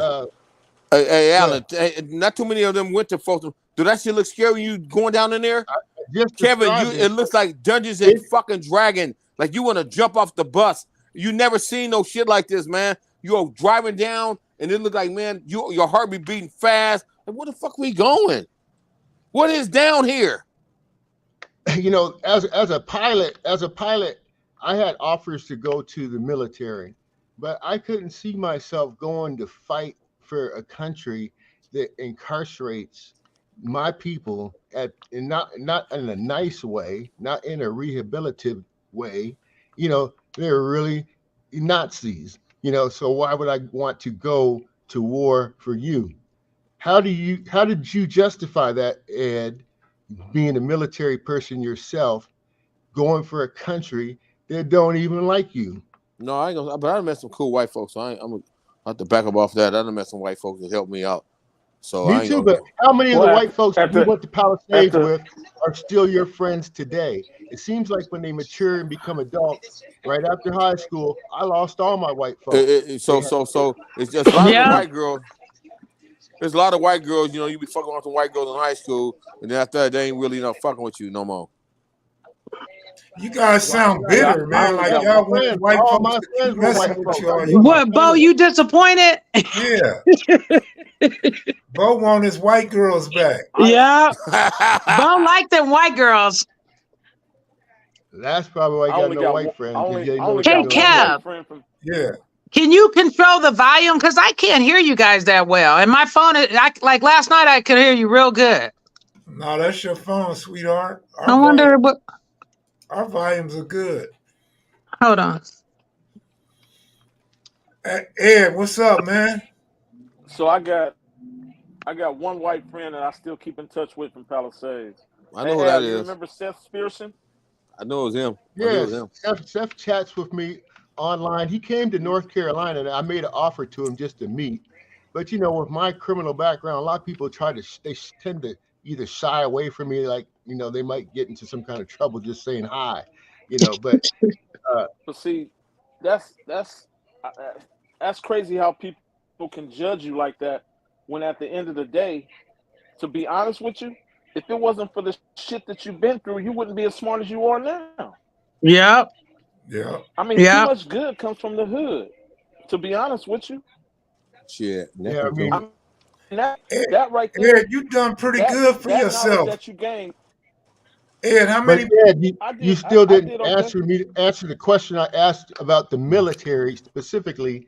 Do people that go to the military and put their life online for this country at call, do they remember all the people that are locked up in this country, or the fact that there's some form of racism? How do you defend them? You know, how do you feel like you're really part of the team, or it's not with this unresolved issue, and you're in the military? You know, When from that when perspective. when I was when I was in the military, I didn't think that deep, Al. To be honest with you, Okay.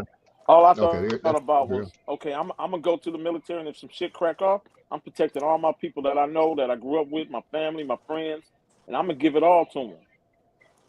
okay. That's how I looked at it. But then when I Hmm. saw them white boys that was all prejudiced and didn't want to give a nigga no off days and knew that I lived in LA and hated on me for that, I'm like, man, what the fuck is this shit? You know, and you So see it's like that in like the the white boys military that too, even come though from, you're putting your life on the line for the yeah, country. Man, yeah, yeah, that's what disappointed me about America is when I first got my corporate job at Continental Airlines, it didn't matter how smart I was. I was the dean student. I was Yep. the one teaching the white boys but how to do their project. man, but we As all talking soon as I about went across the street to the airlines, they got all the promotions. They got Yep. put in the supervisor but seat, America and is I the ended up. greatest country on the planet Earth, so y'all can stop all that. No, Well, So it's not. look, I put Everything it needs to you like this. improvement. It's just the America's the conversation. greatest country on the planet Earth. I put But it to what you about like that this. flaw? so they When you say. in there and Yeah, exactly. you I mean, so we can talk about that flaw. Yeah, so they say. Stevie Wonder has a song from the 70s when it says, you had me standing on the front line, but the back of the line when it comes to getting ahead. That's a cold line. But doesn't that drive a lot of us to criminality and taking a chance on hustling because we don't want to have to deal with corporate America the way Yeah. nepotism and racism. I'd rather just go take a chance and roll the dice of the hustle, and if I come up, I Yeah. have to start my own business. Otherwise, I got to deal with what the military says or what the boss says or what and so I think a lot of us. But it's a big gamble, that sounds good. Yeah, if you rob a bank and get away with it, yeah, that's good. But if you get away with it, then it's gonna make you want to do it again, and eventually you're gonna get caught. Like, there's not too many old criminals. You've been, Kev Mack, somebody just commented on the thing saying their little cousin got 17 years for petty robbery. So petty means if it's under $500 is a petty theft. That's petty. Well, do you know in California, if you convicted of a robbery and then you get a petty theft, it's bumped up to another robbery? I know that. Yeah, a lot of people struck out for that. Benoit, why you get quiet when I came on? You was running your mouth before that. I'm just in the conversation. What you want to talk about, Fran? Let's talk about. You have any criminal activity you would like to share with us today? No, not at all. I'm not a criminal. I'm just a country boy from Monroe, Louisiana. What you've been using that all night. You talking about you had all them women. You talking about you had all them women and didn't know because you a country boy. Well, I mean, what was I supposed to say? Say no? I mean, like I said, I can control myself. So, I mean, hell, I had to have all of them. Yeah. Yeah. When I met Benoit was like, if I had met you when I was playing in the league, I would have bought you. I'm like, damn. Like, that's he really meant that. Yeah. He really meant that. Whoa. The Benoit side, all them dudes buy them girls. Yeah, that's why I had 13 million. I might buy 5 or 6 myself. Man, they all buy them. Don't get it twisted. You just said Benoit just said it real. All them Michael Jordan, all them niggas buying them girls. Yeah. What you buy, bro? We want them and they wanted money. So hey, bitch, give me the money and give me what I want and keep it moving. So wow, that's exactly how it is. I mean, that facts are facts. But the pretty girls will act like he really fell in love with me. He really loves me. He fell in love with me. It's a 25 of y'all out there. Well, every city you go to, he probably got 1 or 2 of them. Believe that. Nigga had game like that, so So you thought I had game like that, but eventually it ended up costing me. So, was it really worth it? Hell yeah, it was worth it because I lived every day like a motherfucking king. So I don't regret it. So when they stretch me out, don't none of y'all be standing on me hollering. All y'all want y'all to put top shelf blunt in my jacket. So when they cremate me, I don't want nothing but weed smelling the whole chamber or whatever it is. Yeah. Hey, let me make this disclaimer real quick. Let me make a disclaimer real quick. I haven't removed or deleted nobody's comment. If your comments are being deleted, it's either moderator or something's wrong with your computer. I ain't done nothing. So don't blame me for that. If you find out what moderator's on your bumper, let me know and I'll get rid of that moderator. So who been deleting conversation? It wasn't me. I'm sitting right here, dog. But somebody, Kev, you've been removing the comments. I've been supporting you since the beginning. I don't know who the hell that is. Is that a girl or a guy? It has to be a girl. Nicholas. Oh, I'm sorry, Nicholas or Nicola. If we offended you, then effing well. Who gives a shit? We talking real talk. So yeah. That's somebody. That's Nicholas getting caught up in his feelings. Hey, Francis, when you see or women see someone like a Benoit coming to LA with millions of dollars in his pocket, how do women wait, shut up, Benoit. I want to hear start over, Alan. Be quiet, Benoit. I'm just trying to see from a female's perspective how, like Kev talked last night about the They gang members. thirsty. Look They at these wolves. guys. Hey, Benoit, let me get my point off real quick.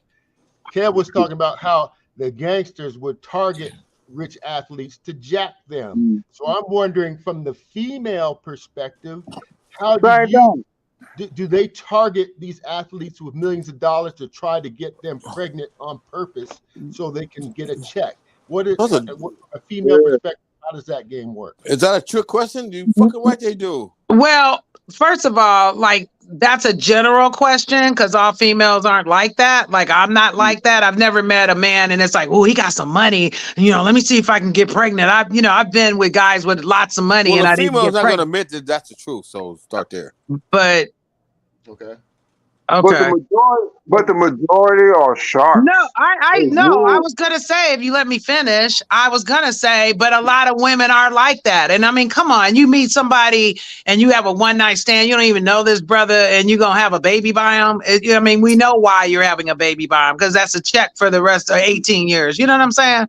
So I mean, Benoit could speak to that a little bit better. So you see a dude like a movie star like Michael Douglas, or you see a movie star like Al Pacino, and this nigga got a 30-year-old wife and you 80. I know. Come on now. He really loves him. This nigga 80 plus. Wait, 30. Him and Robert De Niro had kids a week apart. Like, y'all niggas, come on, man. And De Niro's oldest kid is in their 50s. But you can't tell me that's not a groupie. That boy don't want you to, but then you gotta look at the man side of it. He probably know that. But he's getting. Benoit said that earlier. But I got what I wanted, and they got what they wanted. What he wanted. So exactly. We was tricking out. We was tricking out with them bros, man. Hell, that's what we was doing all of it. And you look at the wrong side of it, everybody grown and everybody knew, you know, the penalties and everything for whatever happened, whatever. Hey man, it ain't tricking if you got it, and we all could be a trick. You take a broad out to dinner, and so Kevin, I'm just saying, Kevin had met friends, and he taking friends out tonight to dinner, and she whatever you want, order it. You can look at that as tricking too. It ain't tricking if you got it, and friends can come home and block his number. So who's the trick? That's like saying the industry I'm in. So I'm a comedian. I'm in the entertainment industry. So they say they pimp us. And everybody getting pimped. How long you gonna get pimped for? That's the problem. That's the question. We all getting pimped. Getting married is the worst. That's a lifetime of pimping. I mean, just everybody gets pimped. But how long are you gonna let them pimp you? So the dude said, bro, they just pimp you out there. You doing your shows in Hollywood. You do your shows in Pasadena. All they doing is pimping you. Okay, so everybody get pimped. We all get pimped. Your job pimp you. Alan's job pimp him. My job pimp me. Every job pimp him. YouTube is pimping me.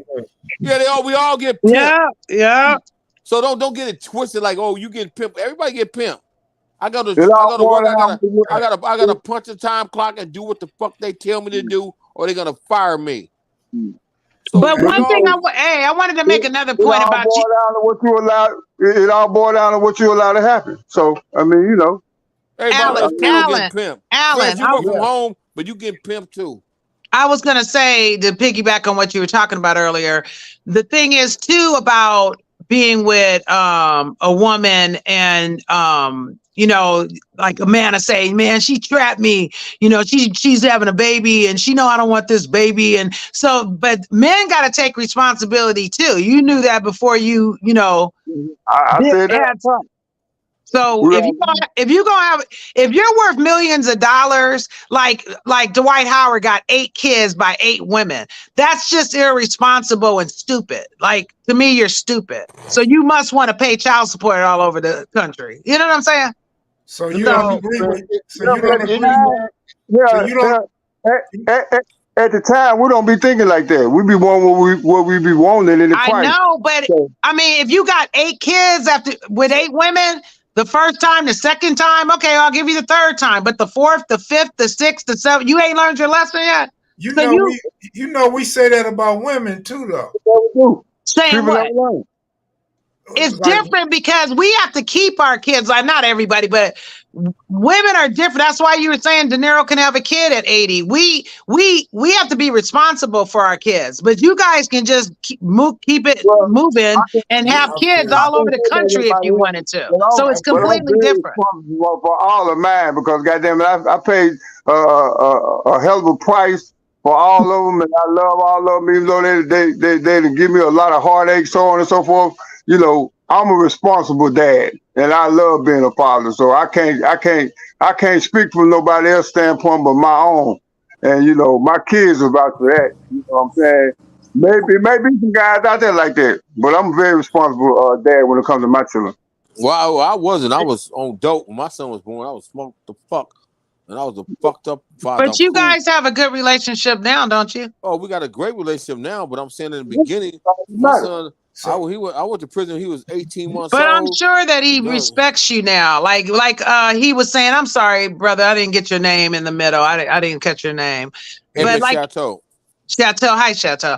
Like he was saying earlier, like, you know, throughout I've gone through adversities. I smoked crack in the day too. Like everybody's done something, you know what I'm saying? And it makes you a better and stronger person. If you've never gone through nothing, then you ain't gonna know nothing. That's how you get more intelligent and you get wiser as you grow older.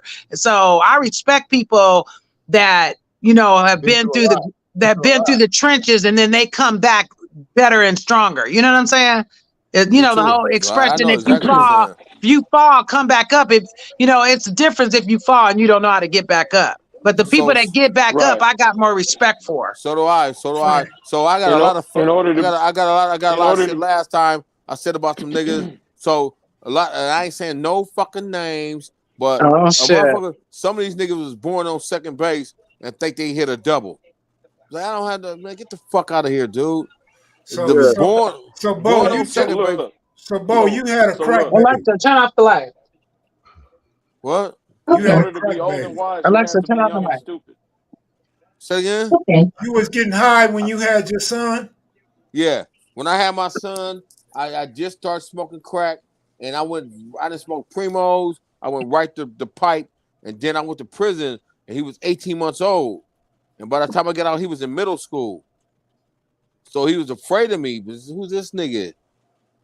And then that's another punishment right there. You know, that had to hurt. By the time I got clean off of crack, my son was already in high school. Hey, Al, so you was on Crenshaw one night, you and somebody else, a light-skinned person, got pulled over for being light? What? You lying. That's what DVD Mo said. Oh, what's up, Big Mo? You got pulled over for being light. A lot better than mine, so he'd have to come on and tell the story. Where are you at, Mo? Come online. You the technology genius. I know you know how to get. Oh, that's that Mo. All right, I know Mo. Benoit know Mo too. What do you think about Mo? Coming on. He said he was already on listening or whatever. Yeah. But come on live, Mo. Misha G, what's up with you, Misha? Yeah, let's just be like Romper Room. I mean, Hey, oh my God. You got so much sports knowledge, and you have a beautiful voice over this podcast. Would you be interested in hosting a show with Benoit on a good day with another celebrity and just answering questions about? Oh, she loved that. She loved you. Asked her that right there. Ooh. Yeah, you got a good look voice, at her little face smiling. She loved you. Asked her that. Come on, Bo. I smile all the time, even during my darkest days. You know damn well this is one of your biggest smiles I've ever seen. Oh my God. Okay. Yeah, I would do that. Yeah, I could do that if Benoit to talk. What you mean? You was quiet last night. Don't be quiet. This is a whole different night. I know you like you're showing your personality. You have a great personality. Well, thank you, ma'am. No, you're welcome, Benoit. Anytime.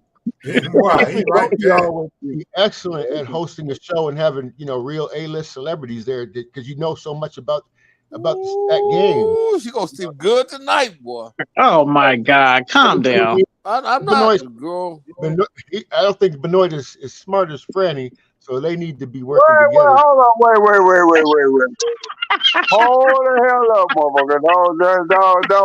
Don't even go there, dude. Hold on. Oh my God.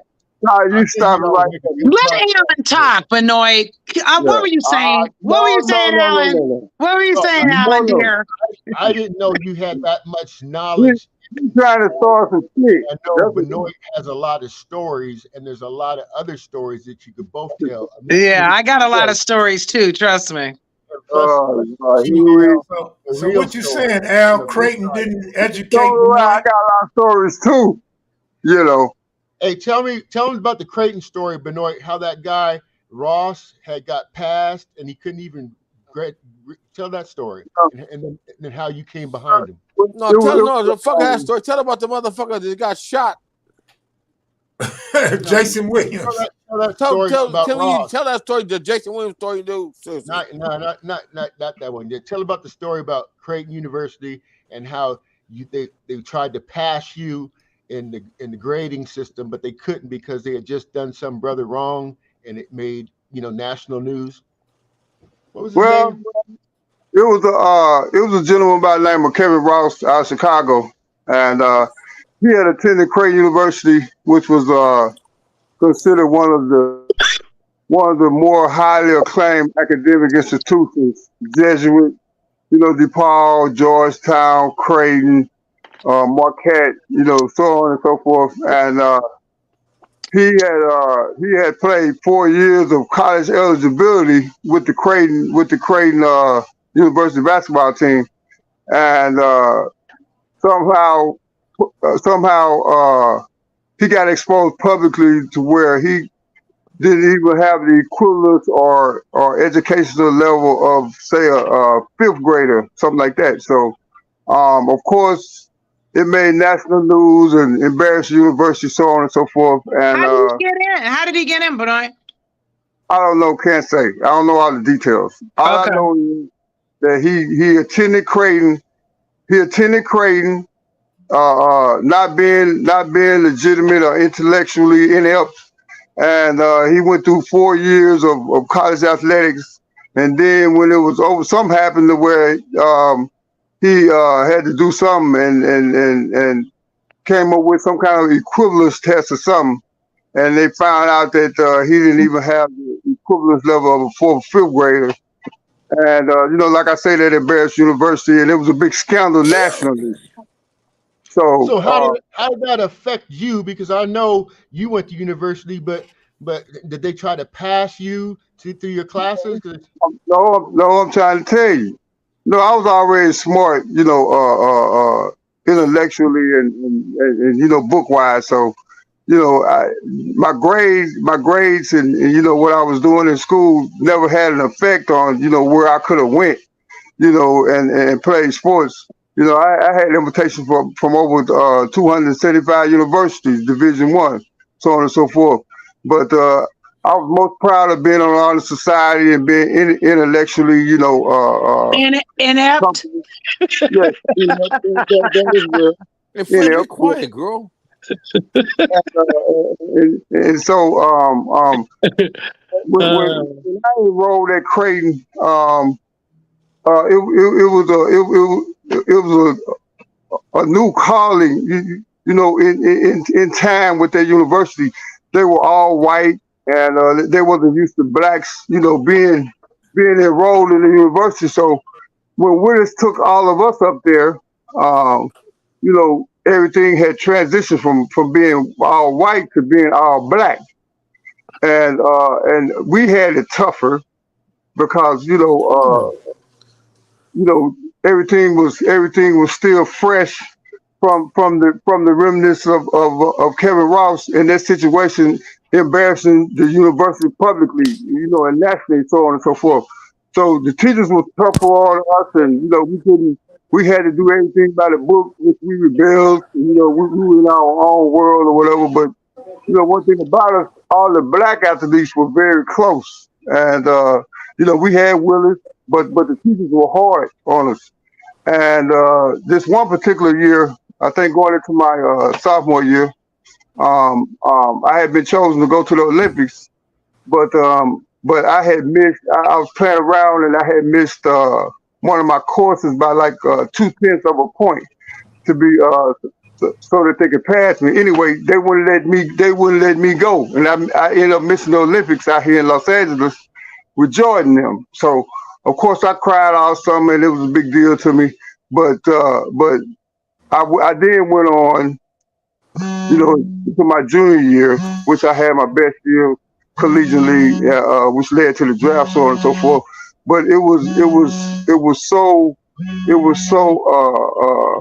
dramatic, going to university after that incident, to where we really had to be that much more on our P's and Q's. So, it was a trying time, but it was okay, and I survived it, and remained eligible for my junior year, which led to me going hardship, out the draft from Creighton University. Yes. Hey, Kev, can you roll my screen real quick? Yeah, I was doing my screen. Dude had an education of a fourth grader, but he could read like a seventh grader. He sued the university. Okay, well, whatever. All I know is that I went there after that scandal. Yeah, 1978. Wow, that's crazy. Hey, roll my screen just for a sec, Kev, to see. Man, your screen is there, fool. You got to click play. Hawkins tries to answer, and Benjamin has 4 points and a rebound. Jordan Moore dribbles as high as anybody you'll see at 6'2". Inside Benjamin, 3 in a row. 6, and out of Creighton 6. That was easy. Man-to-man, when the other man is 7 feet and as talented as Benjamin is becoming, just is not going to work. And it's only taken about 2 minutes to find that out.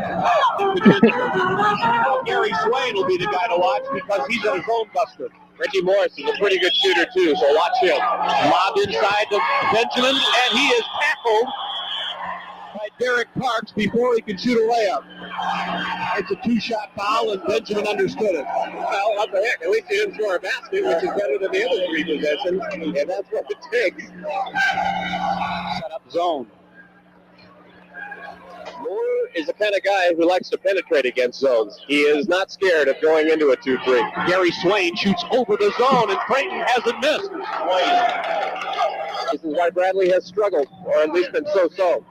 Parks goes inside and walk, trying to fake against Benjamin, and there's another thing that doesn't show up in the box score that the big guy gives you. He is intimidating. Creighton averages 78 points a game, and the opponents average 73. Reggie Morris stopped and then pulled it. Yeah. Great footage. Yeah, Creighton. I didn't watch you play at Creighton, so I missed your college career, but I seen you the entire NBA career. Benoit, the commentator, said he is good at penetrating at 7 foot. She liked that, Benoit. It was funny. Okay. He sure is intimidating. Well, I mean, what do you mean? I mean, I did what I needed to do: block shots and reach down and score. So yeah, you were the bomb. Right. I don't know. That language, penetrating and intimidating, sound like more than just a basketball court. I mean, I don't know. It depends on who's listening. What age were you, Benoit, on that video? What age were you? How old were you? Video? 18. I think we had about 17, 18, something like that. Damn. Because I came to LA when I was 18, 19, something like that. Yeah. Okay, so Fran, here comes an 18-year-old with $13 million contract. Is there any man on the planet that you think could withstand the temptations that LA has for him in terms of being unfaithful to God and, Hell no. Shit. No. No, of course not. There's no broke 18-year-old that can stand temptation. Of course not. Okay, just checking. Yeah.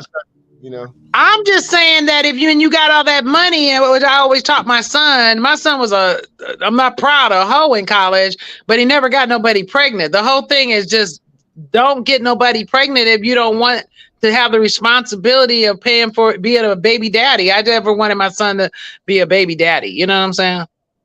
Yeah. So I'm happy he got through Tuskegee unscathed without being, having some kids down south. That's just my baby daddy. Uh-huh. That's just my baby daddy. Who that is? That's just my baby daddy. It's cool. Yeah. So everybody on this panel was a baby daddy. Being a baby daddy, it comes with a deal price too, from my standpoint. Benoit, you said I know, huh? Let me read this real quick.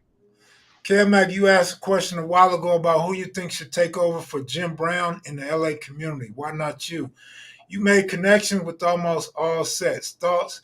Well, my thoughts are, hey Kev, that'd be good. That'd be good. Because it's hard. That nigga ain't gonna do right. You'll be great at that, Kevin. No, it's because us black folks, we don't get along for nothing. I thought that was big. I thought that was Big U. Big U does it too, but that's my next point. Yeah, I wouldn't want the stigma attached to that. People call you snitches and say you're working with the police and that type of stuff. And that's what happened to Nipsey. Yeah, it's not my area. Is that reality? Because there is the CIA, and that's how they do infiltrate into our community. That's why anybody that hasn't seen it should watch Judas and the Black Messiah, because that was just a powerful movie with how they did Fred Hampton. They really had the CIA pretending to be the Black Panther in order to set him up to murder him. You know what I mean?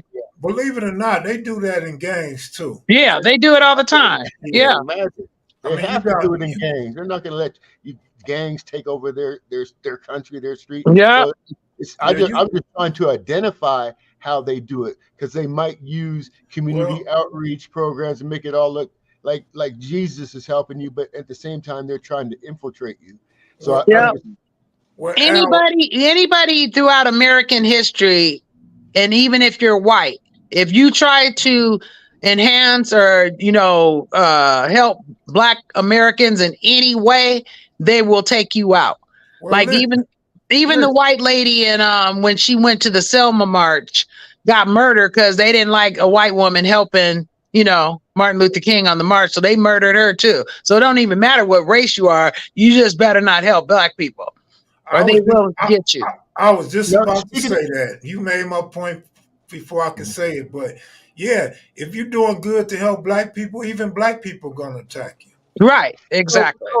So friend, from a sports person's perspective, when a person like Benoit comes to LA with $13 million, can he even invest within his own community without getting attacked by the owners? You know what I'm saying? It's like you can't. How many of the NBA players today really are doing community work within their community with all these multiple millions of dollars they have? But LeBron is okay. So one out of all these multimillionaires is really.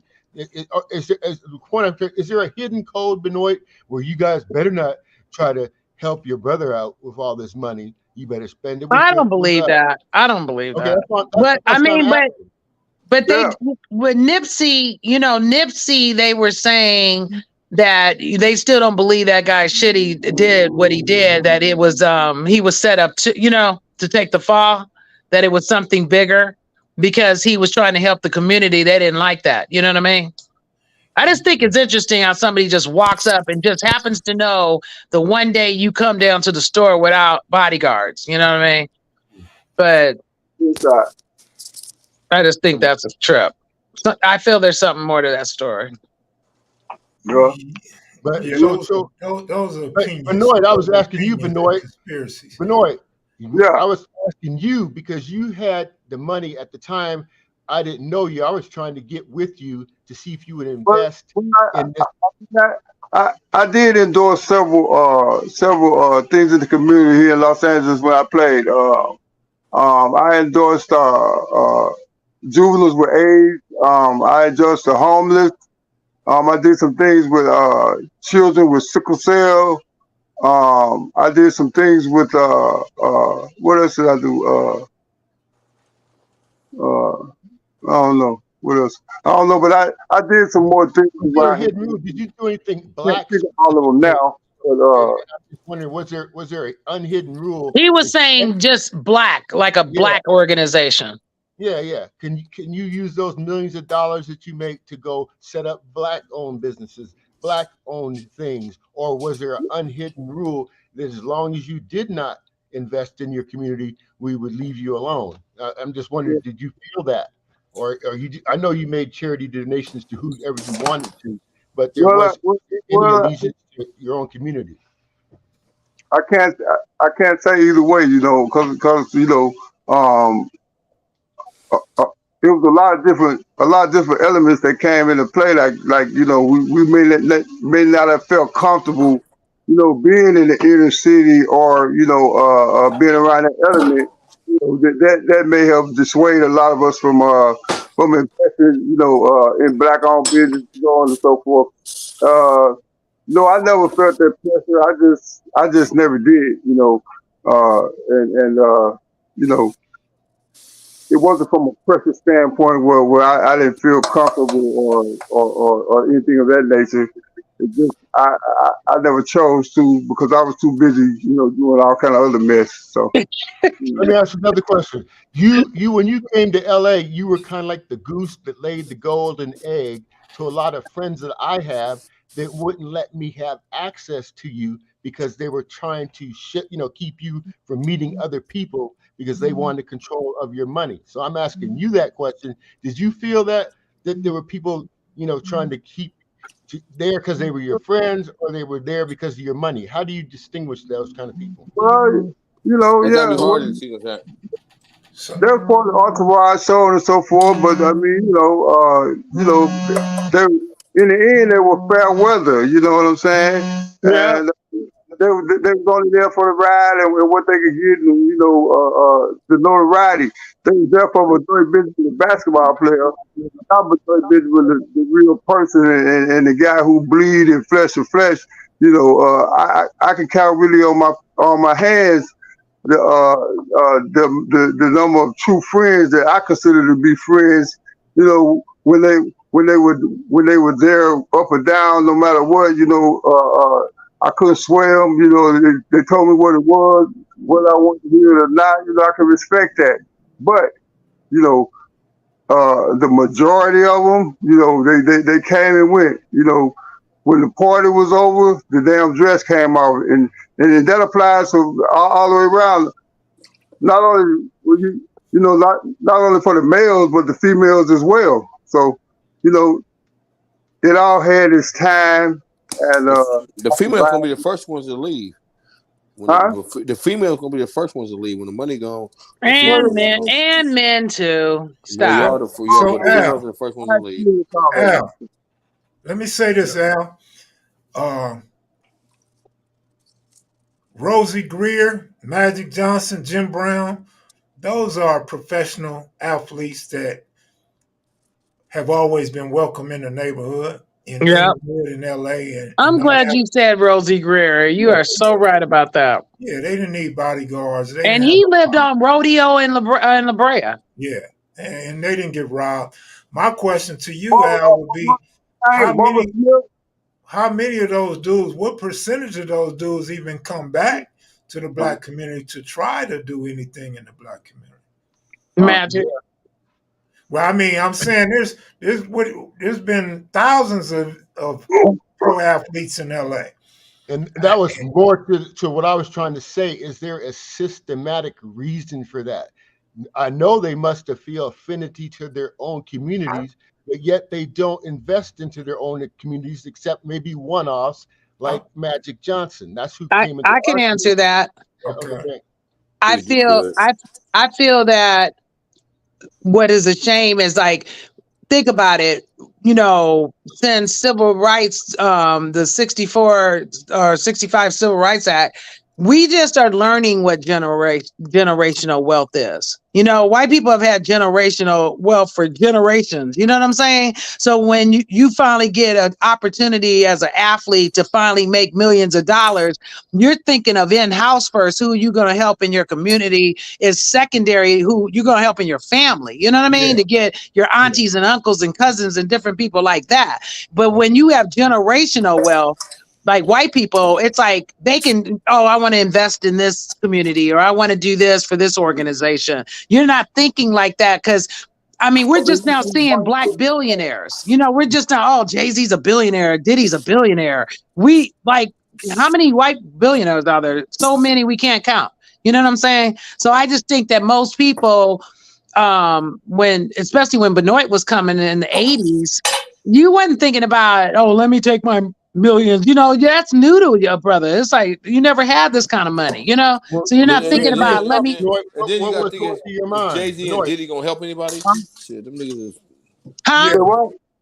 I wanted to hear what was going through your mind. Was Fran right in what she just said, that your mindset was not even thinking about anybody else but yourself?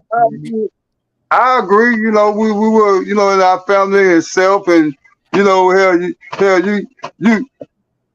you receive all this money, and hell, most of the time you've been dreaming about all the stuff you want to do in your life, and so this is your big chance to Exactly. do how you want to do it, and that's what we do. I know you know, and so, yes, that would be considered secondary, and then you know, this domino effect, and then you know, you just really get in. I know I got into my own zone, and that wasn't important, you know, at the time, but you know, it's really all about personal preference. You know what I mean?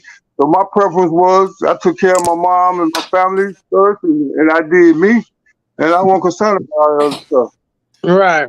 Hey, and that's coming from a person in that position. So Yeah. great answer, Benoit, and that's what Fran was saying. So Exactly. makes sense. Well, I mean, I can concur. On that. Yes.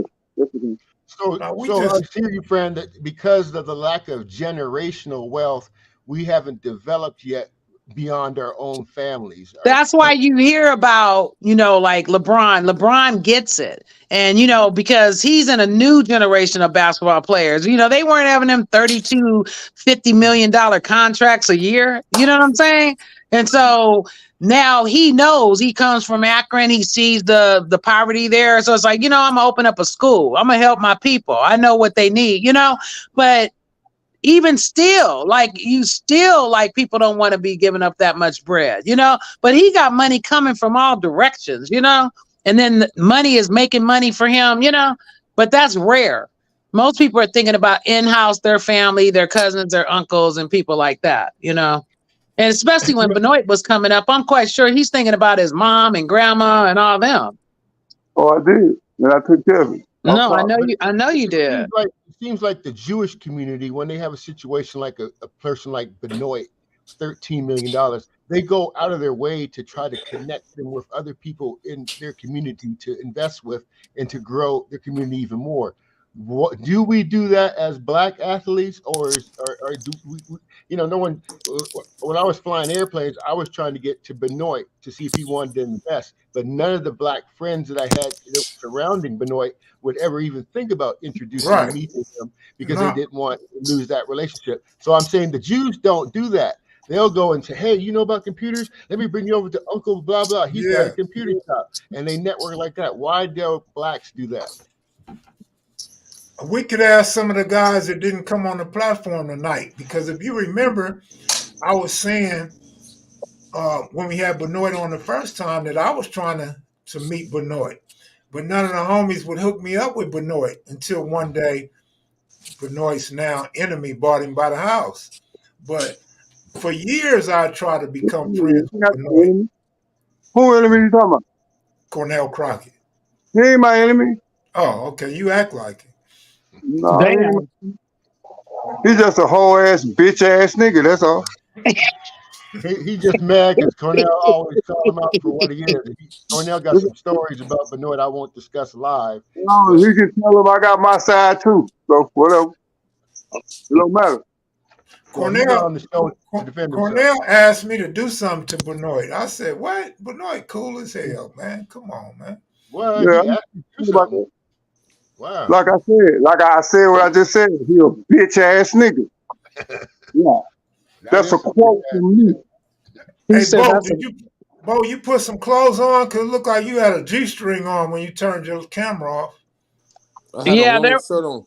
Yeah, there was some comments about it too. My sister said. Yeah. I'm like, what is Bo doing, man? I saw that too. I was like, "Am I tripping?"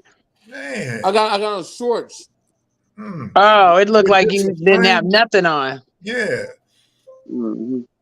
So, I guess the people in the comments thought you was trying to show a little something. Shut your mouth. Well, watch yours. Are we gonna start fighting on here too? No, I got some shorts. I got shorts and a long shirt. No, I'm just messing with you. Al, so Yes, you would sir. have pitched your aircraft to Benoit had you known him then? You know, I was the first black, what they call a Part 135 air taxi operator at Compton Airport. So an airplane had flown to Van Nuys Airport, owned by another company, and ran off the runway. And so we acquired it from the insurance company, just like the one you see behind me. Okay, if someone wrecks their airplane, you go contact the insurance company, and they're going to basically put it up on the bid list, and you can be the low ball bidder or whatever. So we won the bid, and we got the airplane just like this one, except it was a jet. And we brought it to Compton Airport, and we started working on it. I worked for Continental Airlines. My partner worked for Boeing. So we had, and a doctor was also on the team. So we had a solid business plan. We had started an application with the FAA to become a certified air taxi operator, but I was looking for some investors. And so I knew Gregory and Cornell were talking about this Benoit Benjamin, and they were hanging out at his house and riding around in his Porsches and coming, where are you coming with all these fancy cars and stuff? But they would never let me meet Benoit. Okay, especially G, and it seemed like they were protecting him from meeting other people. And now, in hindsight, I'm looking at like that what was protecting the golden goose, the golden egg, because they didn't want other people to know him, or were they trying to protect him for security reasons? And what did Benoit know about this protection system that was around him? Hey, don't let me introduce nobody. Keep everybody away from me. Haters. That's the point. So there is some hater stuff that's going on in our community. They want me to meet no real niggas, basically. Trying to address that. But yeah, How did you guys meet? What you mean you don't want to address what? I mean, that's the past.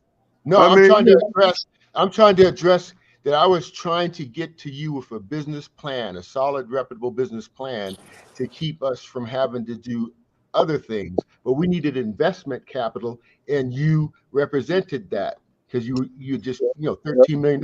But why don't friends try to put other people like that? Hey, I know a guy that's trying to start this business.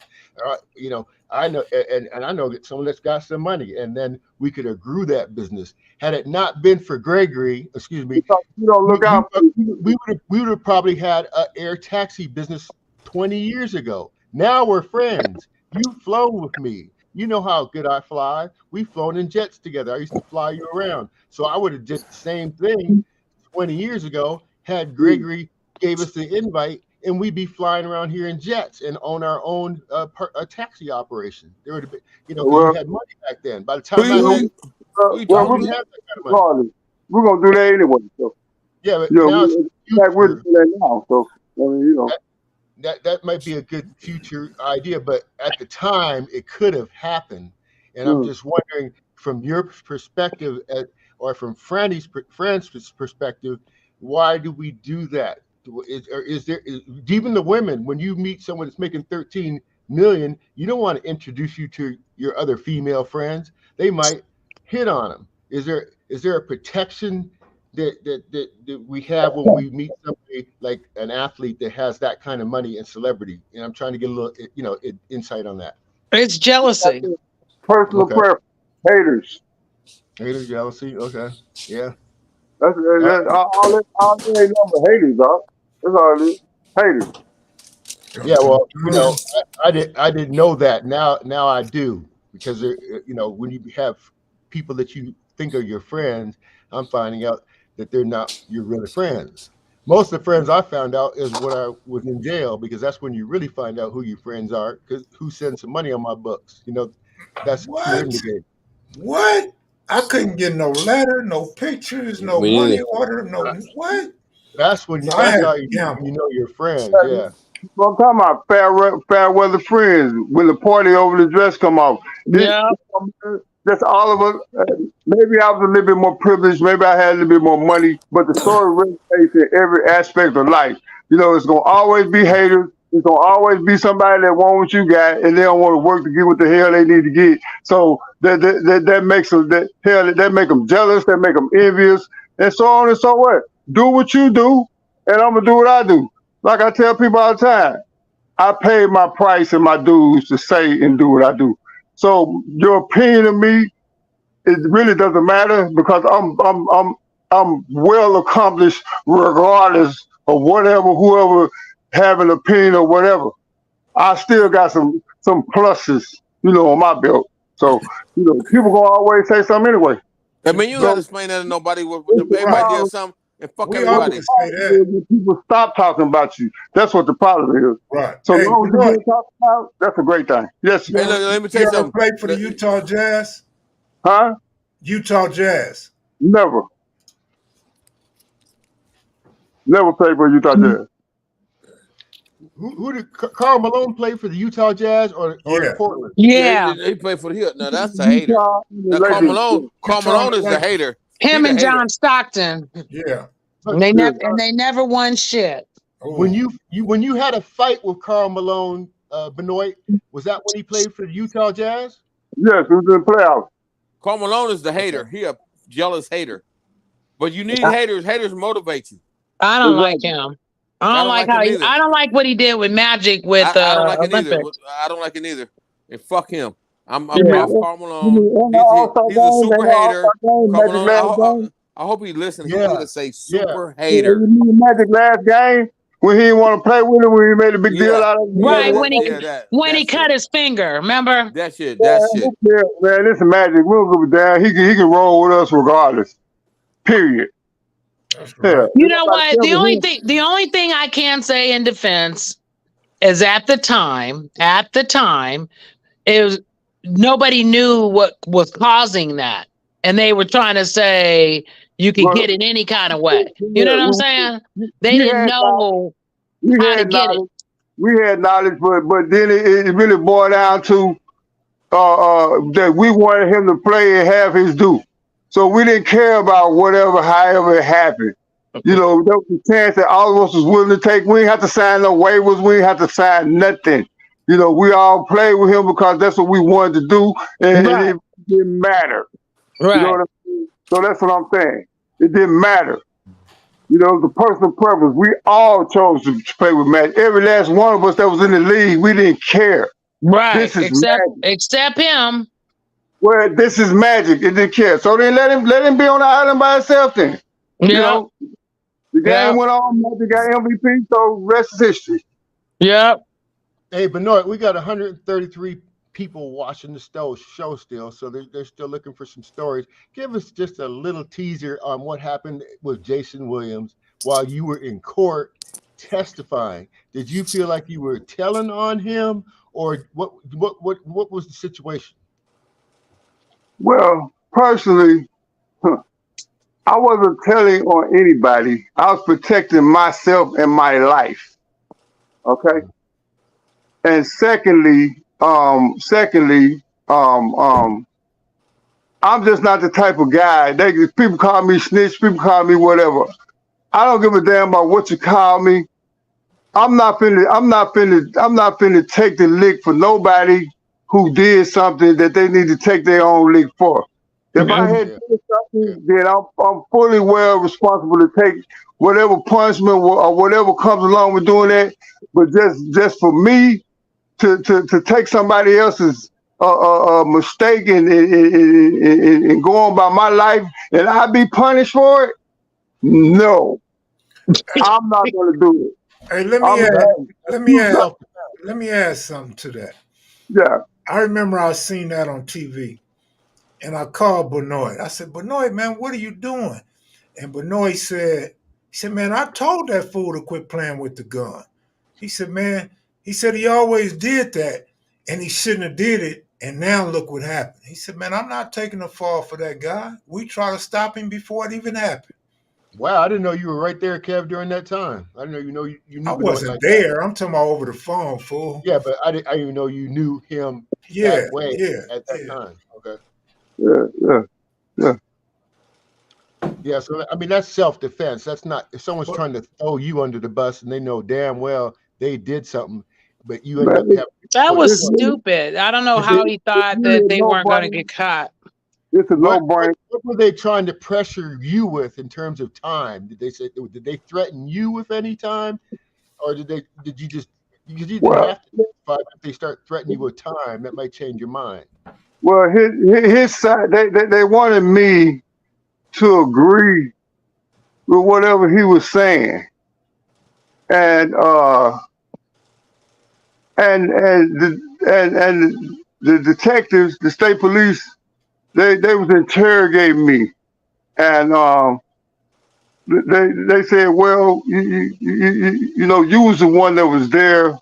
How we know that you didn't shoot him, so on and so forth, and you know, they started telling me about 7 or 8 charges that I could possibly face, because we were flying all the way up until then, and so we was in the New Jersey barracks probably for about a day and a half being interrogated, so on and so forth. So when they came at me and told me, well, you know, we're going to consider bringing charges against you for, you know, so, and you know, just you, or was it someone else they considered putting charges on? I know you was like, hell fucking no. I know they told your country ass some charges. Like, nigga, what? So at that point, you know, Jason had made his deal with whoever, whatever, and I guess paid all of them off to be on his side or whatever. Everybody was on his side but me. I was the only lone wolf. And when they said they was gonna charge me with all these different charges, I said, well, no. Maybe I need to retract my statement and really tell you what really went on. Okay, and at that point, I told them I wanted immunity, and they granted me immunity, and I testified with the state of New Jersey. Yeah, I did. Mm-hmm. Yeah. Mm-hmm. He wanted people to think that Gus shot himself. Oh, absolutely. Yeah, with a shotgun. With a shotgun. Yeah. Mm-hmm.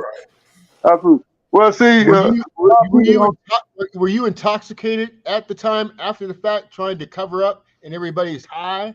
Was it that kind of scene? What the fuck he jump in the swimming pool for? Why do you do that? Well, to wash away DNA. Well, to be quite honest with you, I was on that Louis the 13th, so I had me like a couple of shots of that at his restaurant called the Chalet.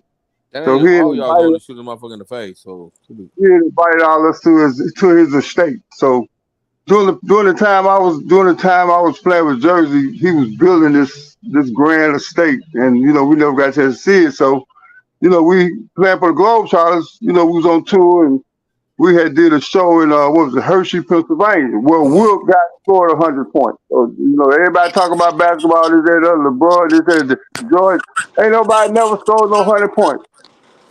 And anyway, we went to the Chalet, and you know we had dinner, and he sent a van to get us after the show, and the guy that was driving the van name was Gus Christophe. You know, Gus was about 70 plus, middle-aged Italian. You know, real cool people.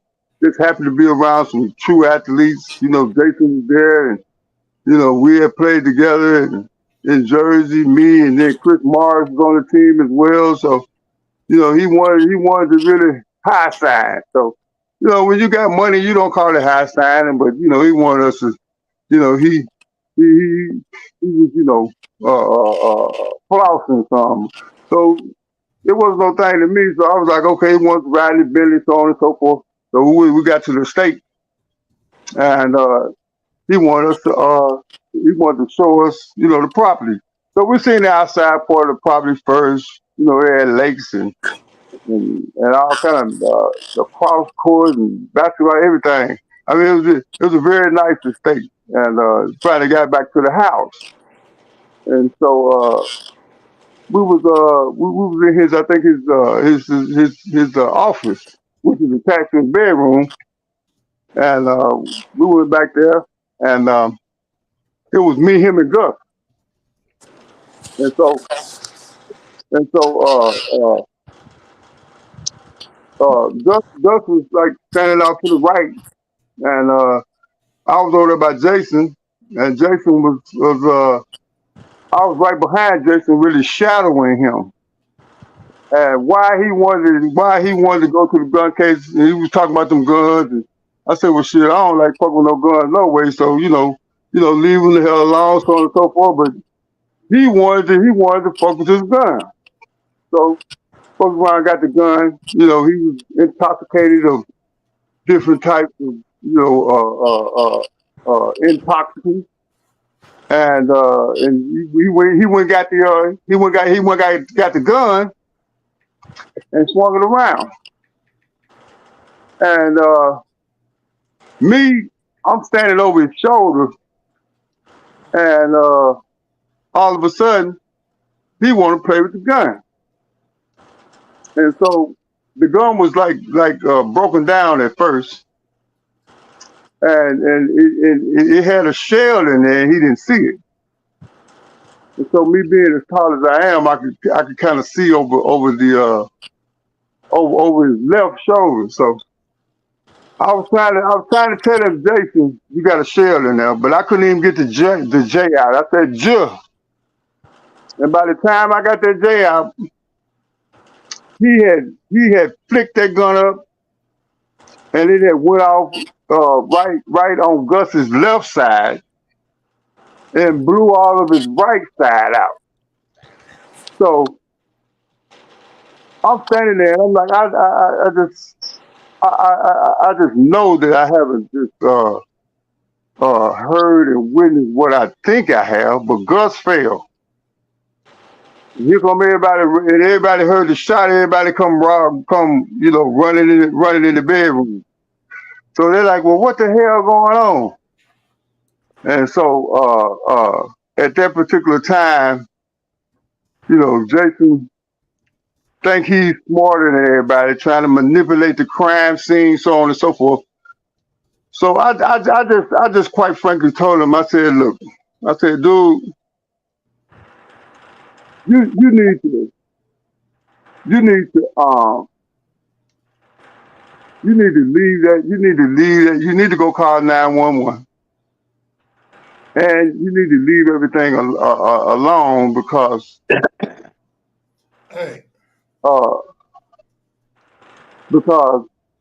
forensic science is too high tech and too precise for you to think that you're smarter than what it is.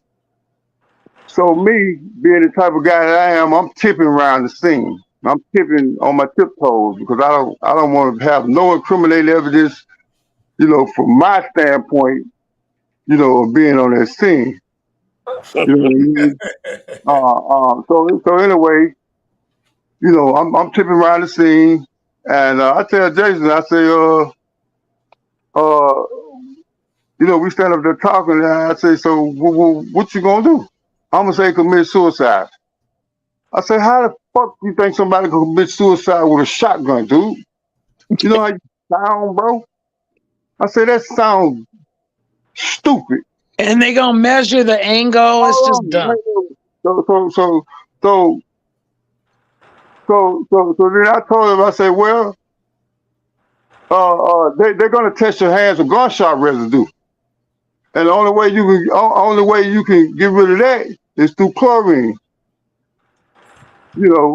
And so that's what made him jump in the damn pool. Oh, so you was kind of smart, man. Yeah. Hey, hey Ben. No, you All it trying to lasted help him, dude. 48 You hours. trying to Hold help up, him, dude. Yeah. hold up. So after he jumped in the pool, he came back some minutes later. After he had changed clothes, whatever. Me and a guy by the name of Paul Gaffney, they called him Showtime at the Globetrotters. We was trying to apply pressure to the room, and we was praying for Gus and so on and so forth. But Gus was rich enough, help me. So basically, me and Paul Gaffney, Showtime, was the two guys that seen Gus take his last breath. Okay. Now this whole time, Jason he ain't called 911 or nothing. Still ain't called 911. So after seeing all this, I'm like, well, shit. I heard of people killing everybody, trying to get rid of the witnesses, so on and so forth. So I started looking for me a way out. So I grabbed my right knee and said, if this mother, if he gonna kill me, he gonna have to catch me. So so I started looking for a way out. Hey, but that's By that time, I guess he had came down off of what he was on, and they called 911. And then, the people got there, from the state investigators, and they asked us. First of all, they made all of us sit in where they took him first, and they made all of us sit in the big formal dining room. So anyway, they kept coming in and asking us what had happened, and I can't even remember what I said, but we all was on one accord, in that room. And then the detective came and said, well, something just not adding up. And so then when he came and said that, he took us all to the barracks and separated us. Then he wanted to question all of us, the different detectives wanted to question each and every last one of us that was there. It was about 67 of us that was there, But I was the last one to I wouldn't give it up until they wanted to charge me. And then I was not gonna bear no one else charges for something that they had did. So so you know, so he ended up getting what, 5 years? yeah, he got 5 years or something for manslaughter or something, and he did 16 months or something. Yeah, I was gonna say he only did 16 Oh, months. that was cool. Shit. You could have rolled that out with him. No, I wasn't no right out shit. Hey, hey. Now you see why Did you have they to keep spend any now time you in see jail on that case? Did you have to spend 1 day in jail on that case? Did you have to spend any Who? time? Did you have to spend any No, jail time on the case? no, I didn't. No, I he's didn't. I didn't. I lost my contract with the Globetrotters. But after that, I didn't What? spend no time. No, I didn't. Why did you lose the contract? And how much was it for? Well, yeah, was you making any money with him? thanks, Misha G. Well, I was, and yeah, I had $100,000 contract with the Globetrotters at the time, probably one of the biggest ones, and I was one of the players. The Globetrotters, I was one of the competitive players, and what we did was we went in there and ran the score up so that they can come on and do the tricks. So that's what we did. We would run up the score so that the other guys could come on and do the show part of the show. So all the tricks. Tell them a little bit about that story about how you got to the New Jersey Nets and the Jason Williams contract should have been your position. You should have been the number one slot. Can you tell Well, them? I was negotiating the contract and different things happened, and I had to forfeit my. Well, I didn't forfeit anything because I wasn't on contract, but some mitigating circumstances occurred to where I didn't get my portion of that contract that he got. So it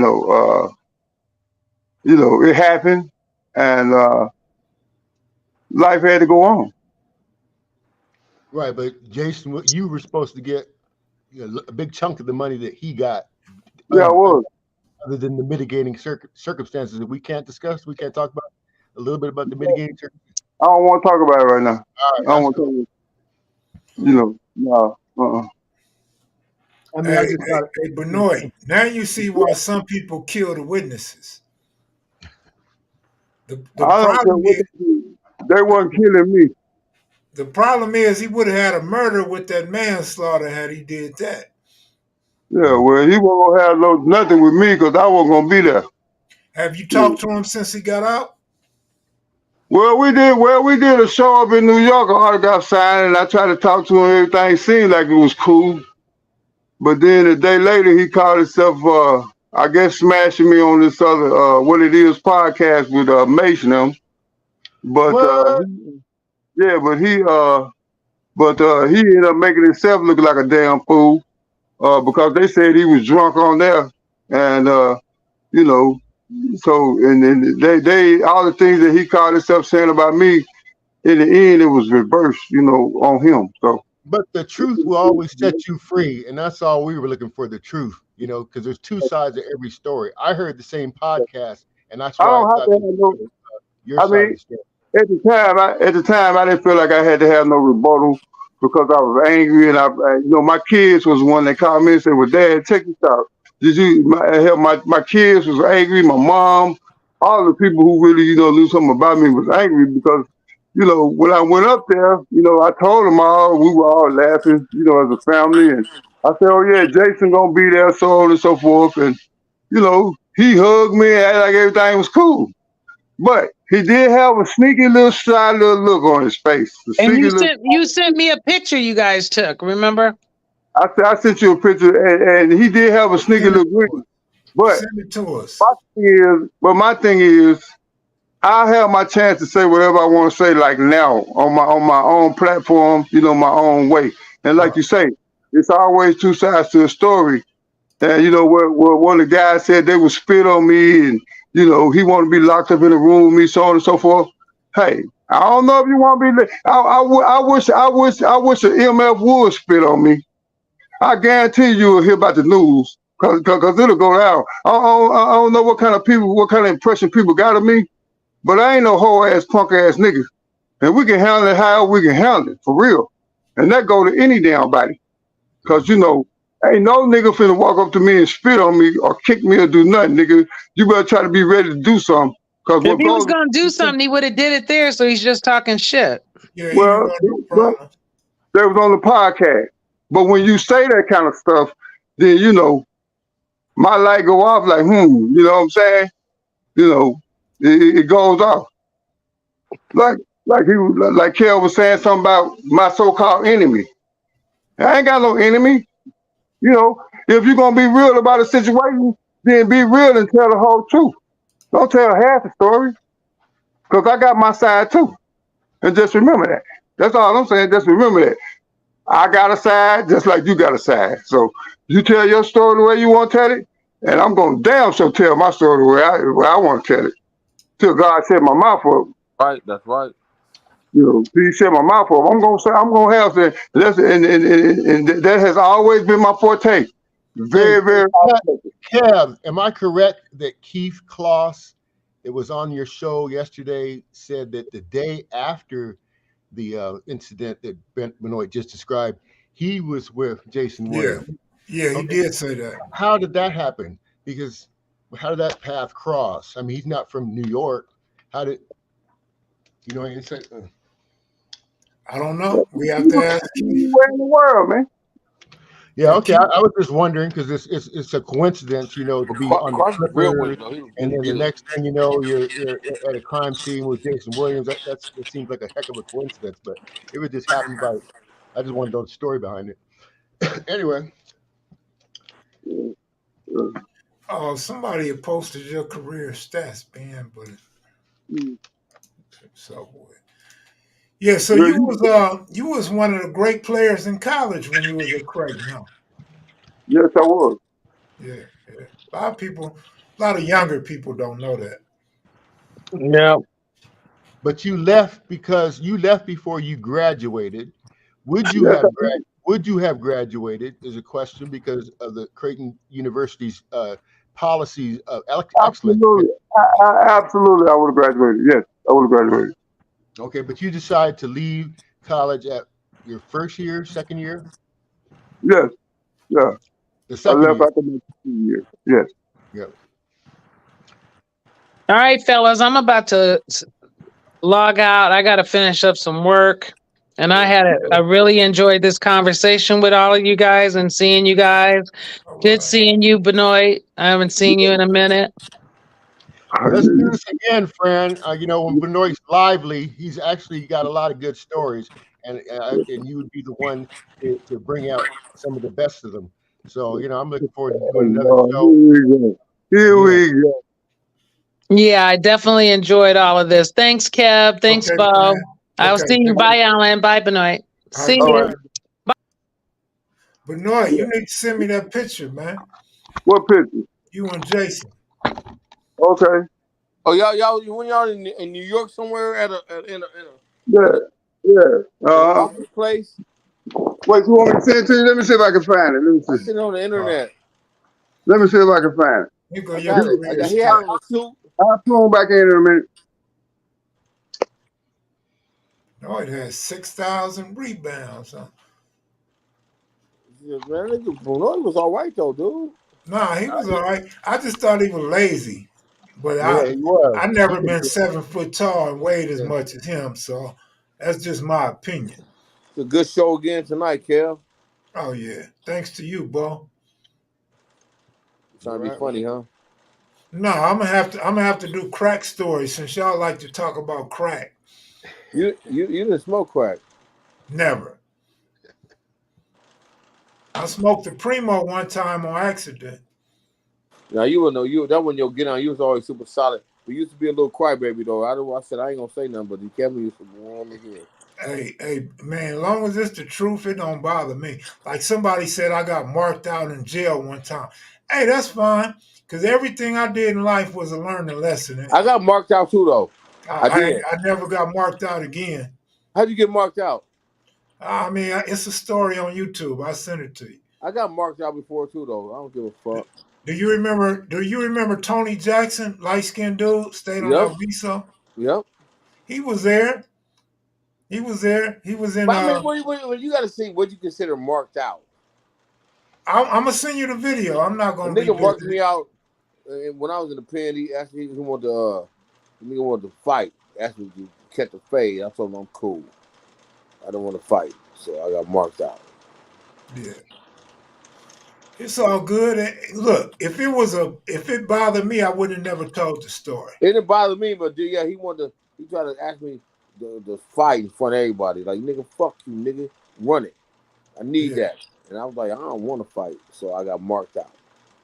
And then I give up real names. So you know, anybody I don't give them name. I ain't gonna say I give up the real names. That way, for those that be creeping and want to look for something and get their eye busted, go ask him. You know what I mean? And I held back a lot of names too. I could have gave way more. But I know the nigga he was from Long Beach. He was from Insane. Bro, I could have really beat his fucking ass. But I thought that his homeboy was gonna jump on me at the time. What's going on? So I got marked out. That's all good. Yeah, so Mark Ritchie. Who's Mark Ritchie, Bo? I played Little League Baseball with him. He was Mark Ritchie cool. He talking shit. What are you talking about? No, he's trying to get up in here, but he don't have his camera on. Come on, join the live yourself. Yeah, I know Mark Ritchie. Kept waiting for you. Man, Al got the planes up in there, the fan. Hey, Kev, yeah. I got Maurice on the phone. He needs a link sent to his phone so he can send him the link. You got the link, Al. Hey, what you think about the show, though, Kev? No, remember you're live. It's cool. I ain't got shit to do. I'll stay up all night. I don't know what you think about the show right now. You think it was a good show? Oh, it was a lot better than the last one. All right, bro. Last night was bomb. Whatever. Al, you could send him the same link you already got. Hey, Al, you did good. You did good, though, Al. Are we still online? High tech. I invited him to the show. You guys want to continue? Because we're still keep going. I'm gonna put the link in the comment section for Mo. He could just click the link. There you go.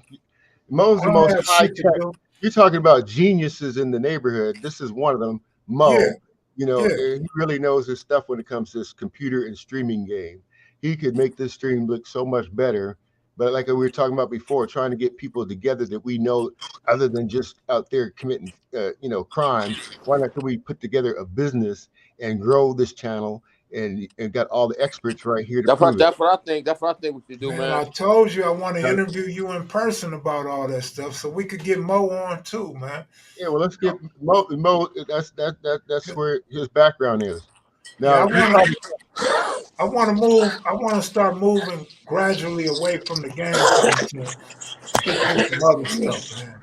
Because this place is too crowded for me, and they interviewing a bunch of nobodies, and some of the stories when people be talking, not storytelling, but when Al is a mad ass scientist. when people be on their platform, they be saying things that's unreal and untrue, and I just want to get away from that shit, dog.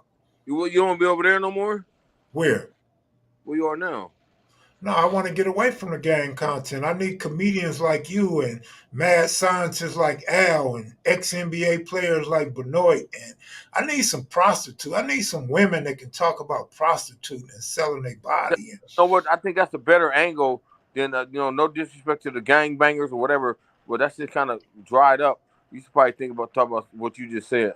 That's what I'm telling you. It's watered down. I don't. It is a little bit dry, but it's very watered down. And what I was getting ready to say before I get off track, a lot of these guys on their podcasts or their YouTube channel be saying things, and people be saying, "Oh, he a real one.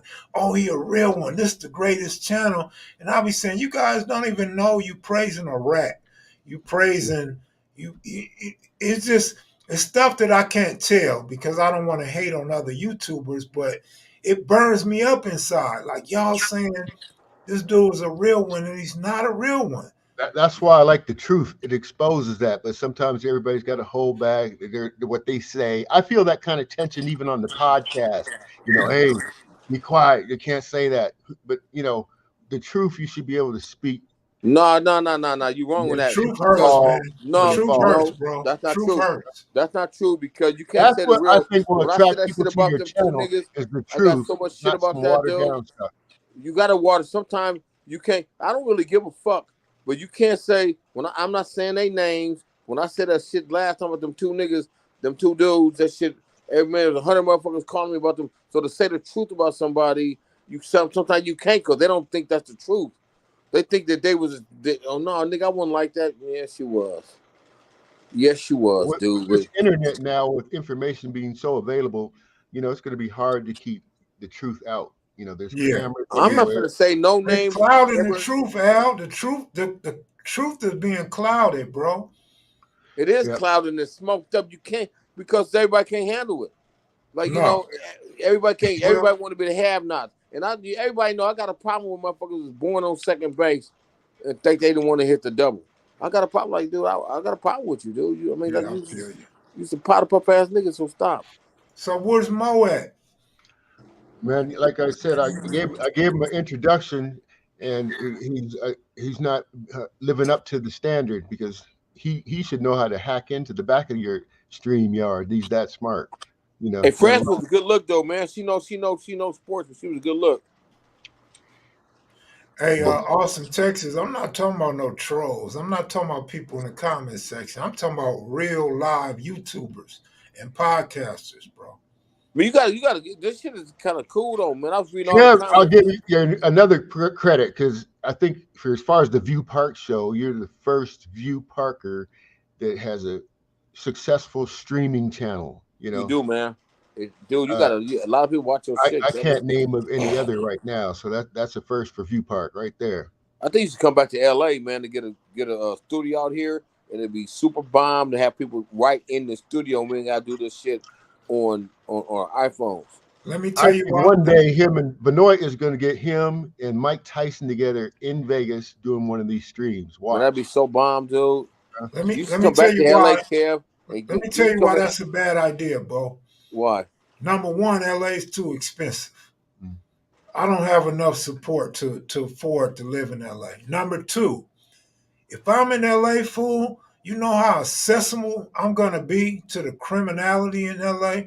You know how many people gonna be like, Kev, Let me borrow this. Let me borrow that. Kev, let's go do this. This guy just did this to my daughter. I'm going to put myself right back in harm's place. And that's not where I want to be. I got you.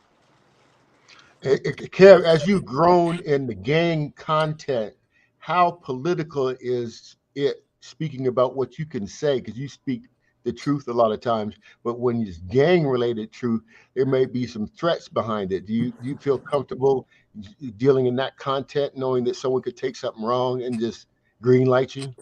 Well, I'm comfortable in it because I know there's a thin line. However, it's very, very, very political. And what I've come to learn in today's times, a lot of people are very sensitive.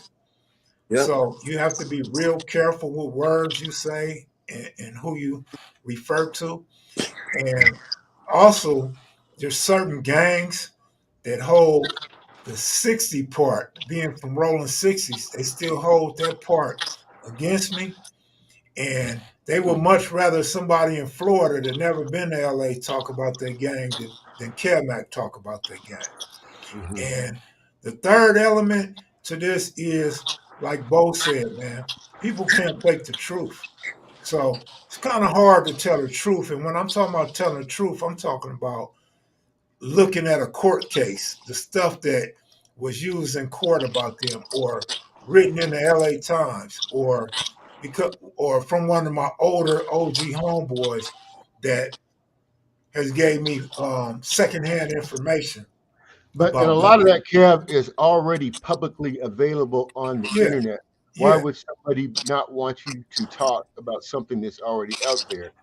because it's been Like in hidden for so Benoit's long. case, we talked about that, but that's already on TV. You've already seen that in the public. So now you're getting the truth. You should be able to talk about that freely, especially for something that's already published. That's what I'm trying to say.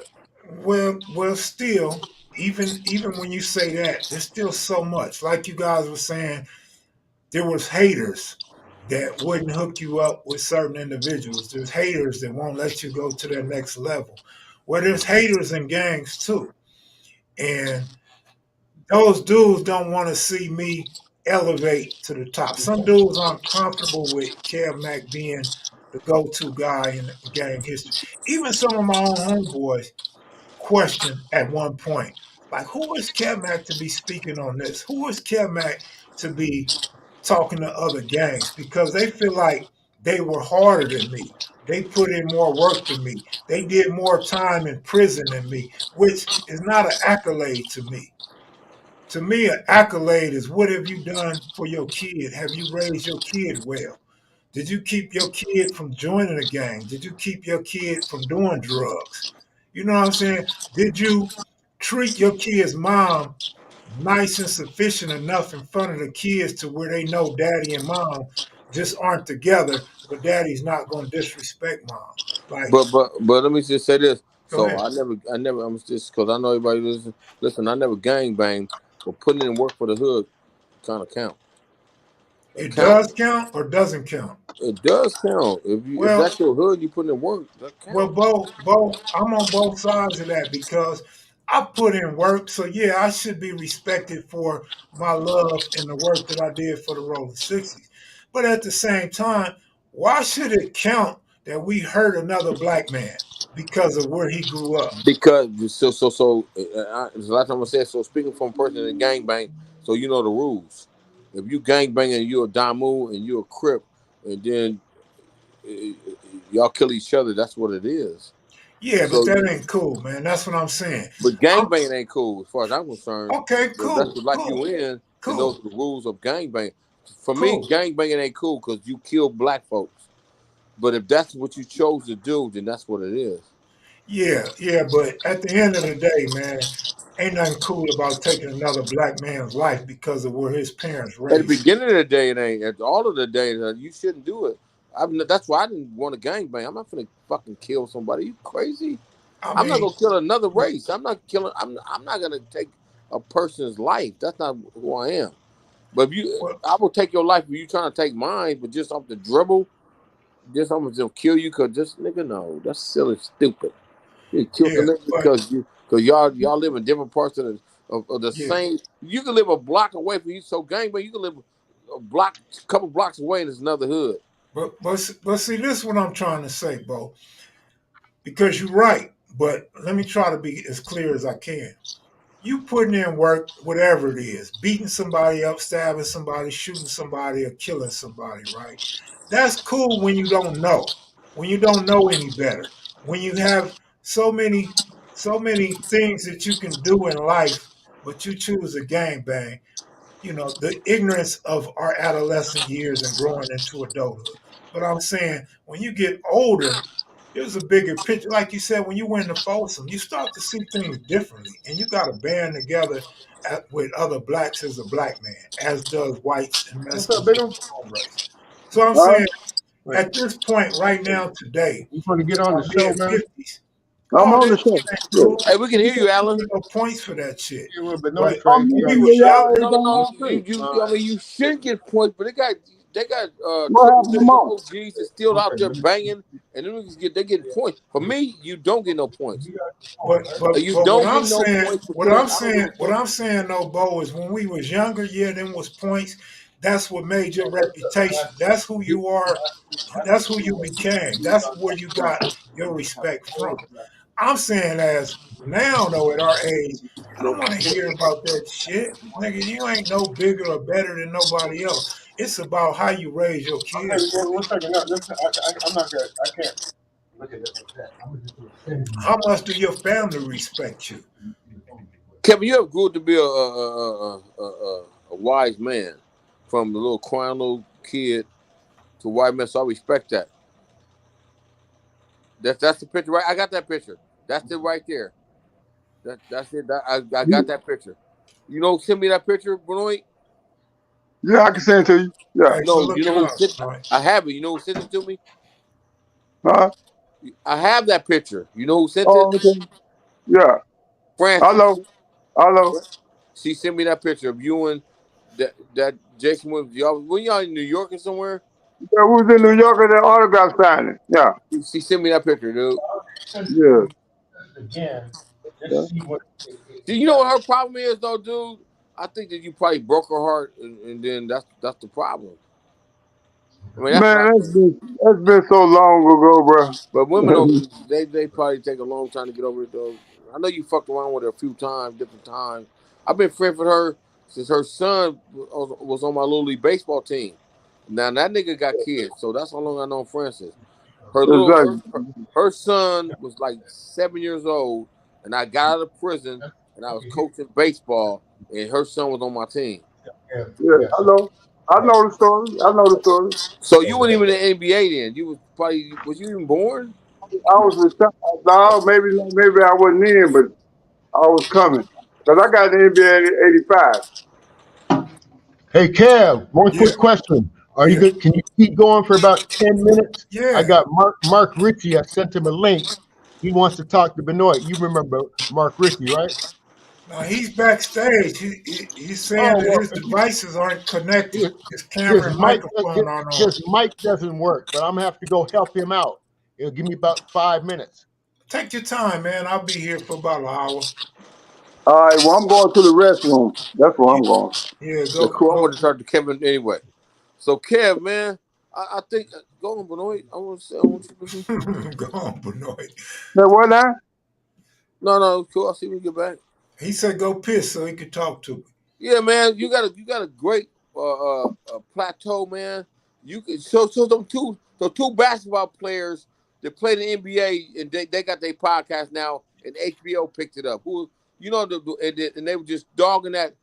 You know, I don't really watch basketball like that, but they were just dogging some dude out. There was a truck, and then he dogged them niggas out, and HBO picked their shit up. You gotta ask Francis; she knows all that shit, dude. Yeah. And then I'm like, man, she was saying yours could be. You got a good shit. You gotta get Benoit to be on time, do his shit, cause it's all about him. And when he started talking, he got the best shit. He knows all the shit.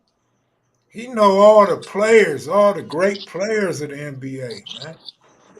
You know, what's those two dudes named? The two youngsters that play basketball in the NBA. Now they retired and they got a podcast. I don't know. I have no idea. Damn, you silly. You're not talking about Matt Barnes Matt or Barnes. That's what I'm talking about. Kwame Brown. They dogged out. That Kwame Brown. You damn it right. They dogged out Kwame, but Kwame Brown went and blacked. Now he got his own podcast now. Matt Barnes, the little light skinned dude, and the other dark skinned dude. Yeah, he look like he from the hood. The dark skinned dude. All he got on sweatsuits and a hat. Yeah. I never watched it, but Matt Barnes is a good interview. But I don't watch the show. I don't watch the show neither. I don't watch the show, but yeah, they dogged out Kwame Brown, but then Kwame Brown blasted them out, and this shit went viral, talking shit, told them powder puff, they ain't shit. That's why when niggas start saying this, I said all that shit. So you gotta need that type of shit so niggas will bite back. Mm-hmm. Now he got his own podcast now. Yeah. And Benoit knows. I'm like, but what you say something about them niggas, Benoit? Man, they made Kwame so popular when they talked about him. They made him popular when they started talking about him, dude. Yeah. And he was a big ass truck. He was. But he popped back on their ass. He popped back and he got 60 million. His contract was bigger than all. He had a bigger contract than both of y'all. Mm. You know, his contract was $60 million, dude. That fool got paid. Mm. And he popped back on their ass. They trying to talk shit. He was quiet. You know, he live on a farm somewhere, dude. You gotta ask Francis about it. Francis knew all the shit. Yeah. And then she was saying how your shit like Kev, you could really. I probably would leave the gang banging alone because I don't know how far you're gonna go with that. We all old now. Yeah, I've been doing it a long time. It is old. And then, like when I do try to look at other channels, they just be repeating the stuff that I done put out 18 years ago, dog. And they change it up. They change it to fit their narrative and their style. I try to present it unbiased. I try to get both sides before I present information or a story. But you still gonna keep your homeboys just banging on your followers, but I would flip it to what we just did right now and last night. Oh no, absolutely. But no, like I said, I want to get away from it gradually, not overnight, but gradually. But it's a subject that I know so well. It's kind of hard for me to just leave it That's alone. me talking about crack on stage. I know it well. I smoke crack, but I have to have different stuff to talk about on stage because every time I get on stage, I can't talk about me smoking crack, me being in prison. I have to. So I reach down deep and I talk about my family life, my mom, my dad, and the shit I've been through. I can't just talk about crack every time. I got a big show on the 27th. I'm not gonna keep talking about crack. I mean, everybody, it's old. Yeah, I do that too. When I tell my stories, it's about my family, my brother, my upbringing, all of that. It ain't just no. That's what you should do. I think. I mean, do what you want, cause I'm gonna keep doing what I want. But I think you talk about that type of shit, man. Like Lamont and Vernon and all the stuff. Come on, man, it's a gang of shit. You could talk, Kevin. You was not. I'm telling you, when I seen you, I'm like. When I was hearing your name, I was like, Kevin. I said, what you mean, Kevin? Oh, I can't believe that nigga was nothing like. What you mean? He was like that. Hey, so look, Steven Jackson is the guy you was talking about with Matt Barnes. Steven Jackson, the dark dude. Yeah. Did I ever meet Eazy-E? I met Eazy-E. I met him once, probably seen him twice or 3 times. But I met Eazy-E at a concert in San Diego. The Dope Jam Tour, 1988 in San Diego. It was me and Lil Crazy Boy, Marlon Washington, that was on earlier. And Eazy was sitting up in the stands by himself. And I seen him, and I said, "Man, that's easy." He had on his White Sox hat and shit, his whatever you call it, windbreaker. And I told Marlon, "Come on, let's go over there." So we walked over to Eazy, said, "What's up to Eazy?" But San Diego, it was a lot of Bloods, a lot of Damus out there.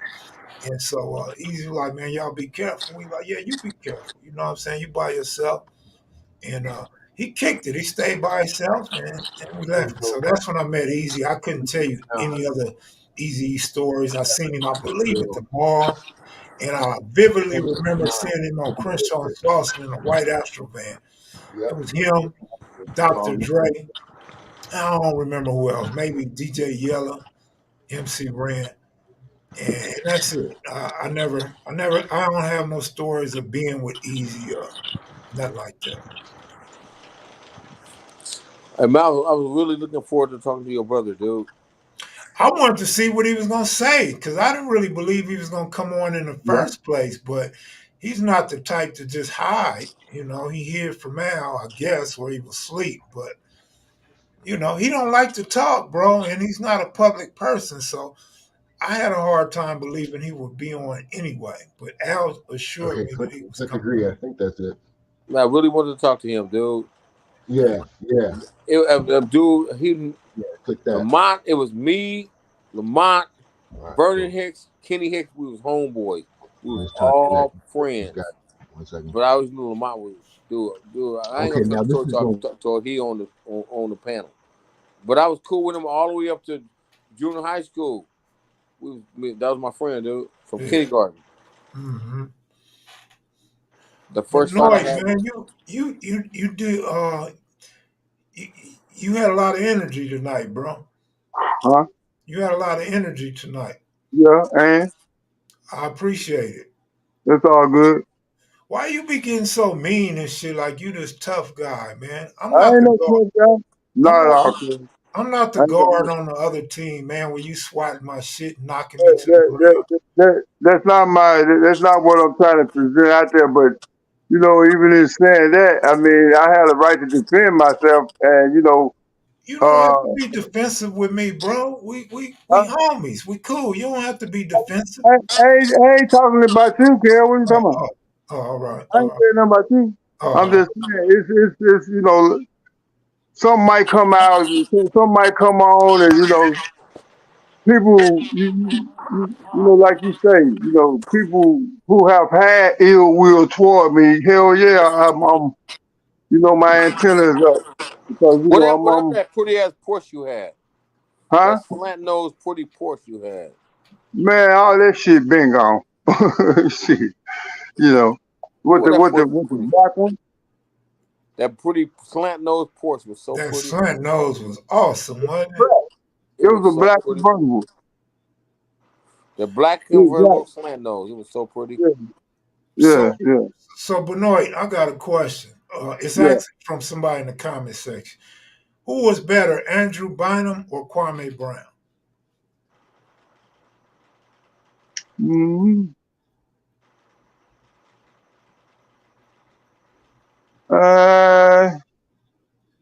Well, I say stat-wise Andrew Bynum, but athletically Kwame. Yeah, because Andrew had some pretty decent stats.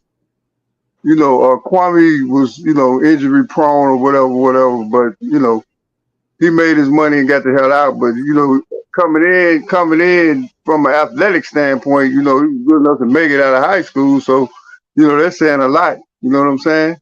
Yeah. Did Bynum come out of high school too? I believe he did, if I remember correctly. Yeah, but Kwame Brown didn't do shit in the NBA. He was a truck. He gonna get on you, Bo. You know how he respond to Matt Barnes. Who? Kwame Brown was a truck, man. He was a who? A truck. Well, I mean, you know, whatever. What did he do? Nothing. Well, I mean, at least he made it to the league, so you know, that's a lot. Number one pick, but he stayed a while too. I tell people all the time, you know, projection and you know what you're coming in as, you know, all that's fine and dandy, but it's your actual body of work when you get in there and what you do. Everybody can't adjust to that program. You know what I mean? It's a bit much. You know what I mean? And you have to adjust your game to every level that you go higher. You know, you have to learn how to play that game competitively, so on and so forth. So, you know, being there is fine, but you know, some of us are underachievers, some of us are overachievers. So, you know, it's all about your body of works, and really and truly, it's all about the stats, because that's all they really care about is what stats what kind of stats you had when you played. You know, that's really what it's about. The statistic. Yeah, your stats. Yeah. Mm-hmm. Yeah, I was a super underachiever, so yeah, a dude called me an underachiever before, man. I was an underachiever, dude. I didn't I do what I was mean, supposed to do. I don't mean that literally. I mean that But I figuratively. do. I mean, I was underachiever. I didn't do what You I was supposed to do. I mean, know, sometimes God that gave you some talents and I some didn't either. skills. I didn't do all that I was supposed to do either. But you know, we still alive and we still survived all that stuff. So you know, it made us better men, no matter what it was. You know, we are who we are now. You know, because of all that stuff that we went through growing up in life, so on and so forth. So you know, so, subject change. Have anybody seen a UFO? I'm asking for a friend. Well, I seen NASA talking about they done spotted a couple UFOs. And I seen Mexico's government talking about they have a body of an alien. Man, that body's made of cement or clay, man. That body the bones look like they don't bend. Like, what are the bones bend? It's straight up like, come on, Google. That's to throw us off from the fentanyl that they sending over here to America. And all these kids and these dudes in their 20s and 30s are dying off fentanyl, man. It's just straight up, dog. They just trying to throw us off, homie. It's a lot other stuff going on in America right now than us to be believing Mexico who's sending the fentanyl over here from China. China's over there in Russia right now. Throw us off. Throw America off. Throw America off. So that's all I got to say about that, Gould. Straight distraction. But yeah, Benoit, man, one thing about it, you was a hell of a basketball player, man. And hmm. I hate the fact that you're not working for the NBA right now. Yeah, but that's only about choice, man. You know, Okay. the right time to be. You got to be in the right place at the right time to get the right result. Okay. And I just haven't pushed. I haven't pushed. You know, to those facts, but it's becoming more and more in my grasp, and a lot of people want to know. You know how I did it, and you know they respect. You know me for the length of time that I played and my accomplishments. So I mean, whatever it happened. Like if that's what I choose to, but I just haven't really wanted to do it, you know, because I guess I rebelled against basketball and sports once I got through playing because it had taken so many of my years, 33 of my years, and you know, not saying that I can't live in that basketball, but I just felt like, you know, I had to get that passion back for whatever it was I was trying to do. So, you know, and then life kicks in, then survival kicks in, you know. You got to survive on all the chords, you know what I mean? And nothing's given to you. You got to make it happen. Right. You know of all people. Yeah. Right. Yeah. Man, look, I got a question for you too. By the time, like before I actually met you, they used to be having parties and company at your house. So I want to ask you, like, when you was off doing your thing, did you just look at it like I'm gonna let the friends be in the house and have fun, or how did that work? Well, I mean, if you was around me, then I felt like I could trust you, and I really had no limits. You know, I was just that type of friend. You know, I give you clothes off my back. You know, but I didn't really put a lot of emphasis on those type of things because it was always there. You know, and you know, it was good that I allowed people to the privilege of living that lifestyle or seeing that in their life, and with the appreciation of one day to come back around, but it was all good when it was happening and it was going down, but you know, later on in life when you really needed a friend, somebody to talk to, somebody to help you in some sense, you know, like I say, you know, they wasn't there. And hell, I could have been with me when I was a basketball player. You know, what's not to be around. You know, the money, the cars, the parties, the everything. You know, he tricking out money. I can get what I want to get out of him. He doing drugs. It just was a whole lifestyle. You know, but again, I survived it, and you know, I'm happy to be the age that I am because a lot of my colleagues and a lot of people that I played with aren't here anymore. You know, I could say the same thing about the people I grew up with. yeah. Mm-hmm. But Yeah. you blessed to still have a mama and grandmama still living. I don't Yeah. have that. Yeah. Well, I got a mama. My mama still lives, but like I say, reason why I was all enamored last night was because my grandmother, my last living grandmother, you know, she wasn't doing too sporty and kind of been on my mind, and I was just kind of worried about her. But you know, she's alive. I talked to her, and you know, I'm better today. So you know, but you know, even in life, you know, death is a part of life. So we all got to go that way one day, and you know, it's gonna happen soon. As long as you were born, you're gonna have to go to the other side. So you know, we don't want to let them go. It doesn't make it any easier to absorb, but you know, we have our own lives as well. Right. The thing about death, man, death is final.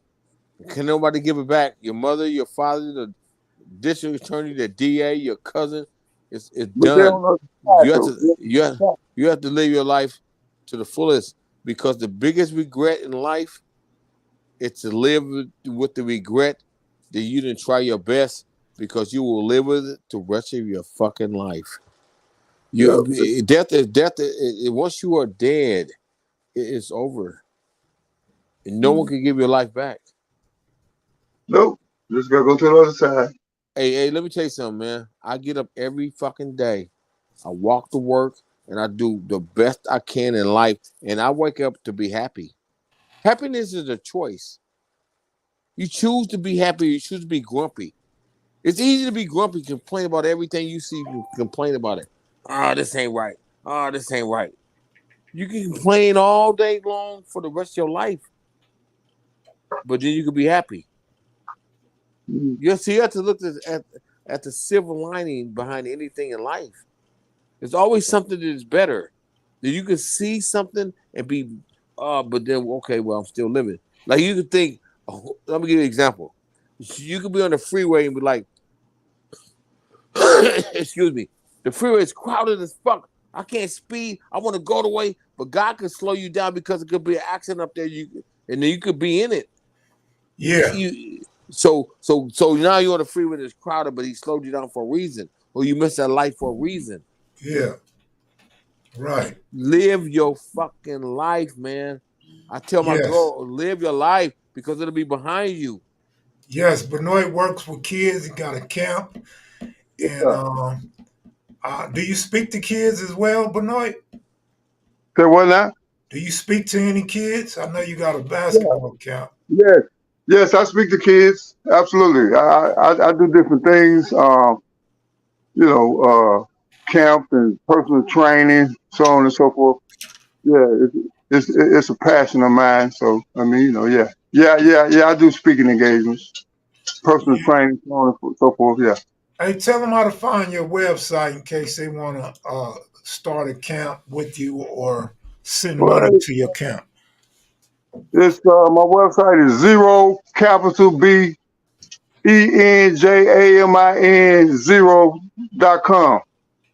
So that's the number zero Benjamin 0.com. And that's the website. You know, you can donate to my camp through my cash app $, Benoit $, capital B, lowercase e, lowercase n, OIT and the number 00. So, feel free at any time, even now or going forward, or whatever. Life got to go on. These kids need help, and we're here to do what we need to do. Yeah. Yeah, I gotta start getting my spread together.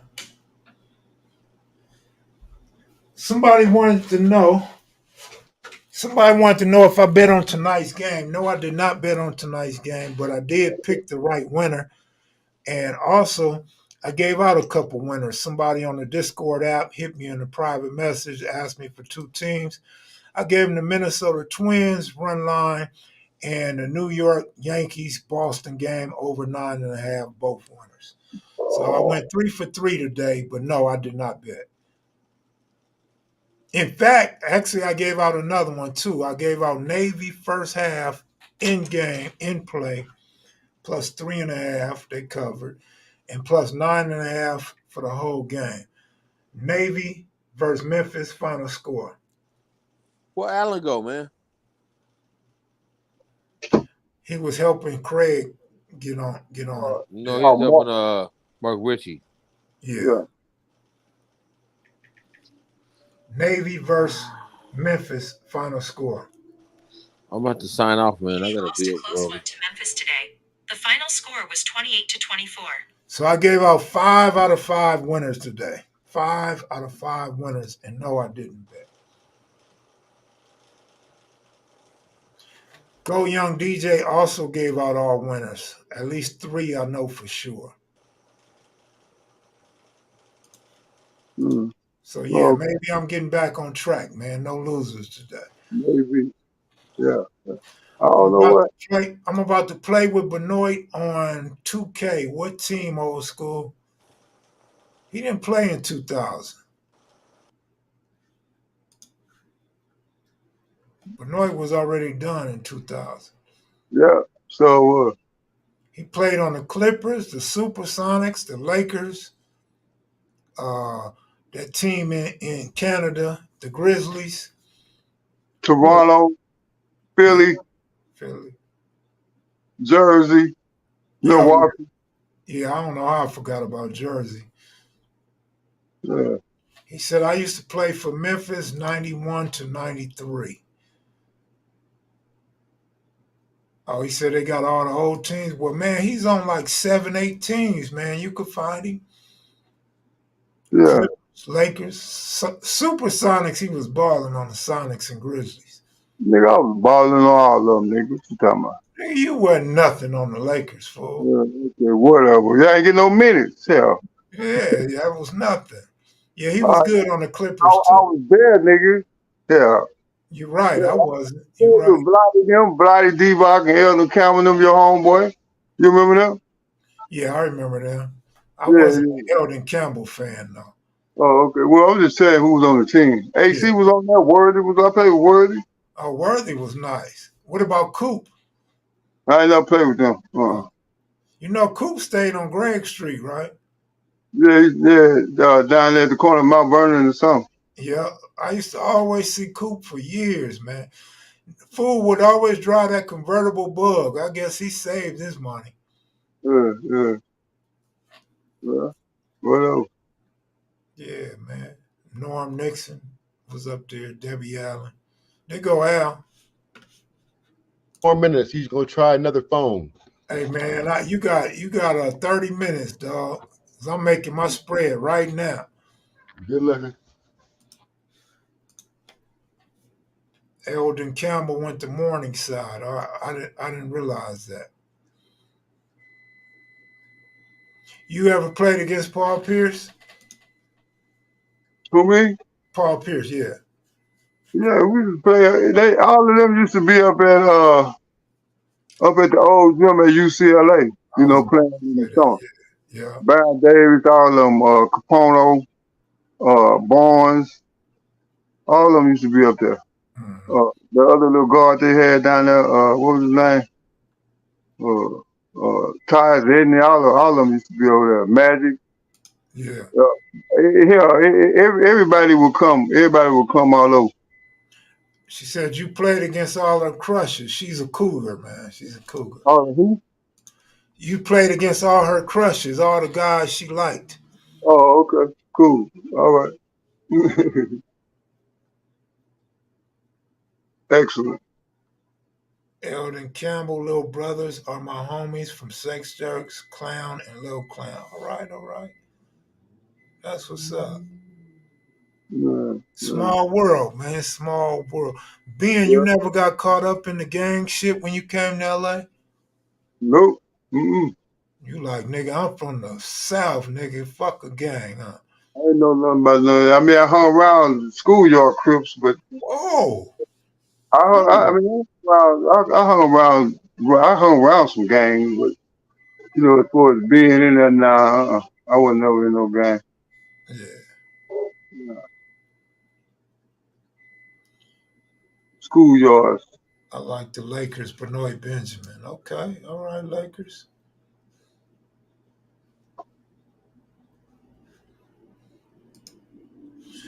Yeah, man, that fool Troy Hudson has some game, boy. I like his highlights, man. I remember seeing Troy play, but I didn't remember him being on the Clippers though. Yeah, he played for the Clippers. Yeah, I know. But I remember in Minnesota and Memphis. Yeah, he played for the Clippers. So, yeah. I mean, I didn't mean Memphis, I meant Orlando. Yeah, he did play for Orlando Magic. Yeah, Minnesota was nice. He was nice. Yeah. Mm-hmm. I gotta go check this microwave, but I don't want to leave you by yourself, man. You know. I'm finna go. I'm You finna go right there. Well, I don't know what happened to Allen. Hold Al on. was trying to help your boy get on. Who, Mark Richards? Yeah, one of them. I don't know. Does Yeah, any of Benoit children play basketball? I doubt it, because he will talk about it. But we'll ask him when he come back. I know I'm getting ready to go to the microwave so it'll quit beeping, so I could work on this spread when I get off. Hi, Kev. Get your food. What we eating tonight? You know what a spread is? I'm eating noodles and rice. That's what I'm eating, with crackers, fruit punch. I'll be right back.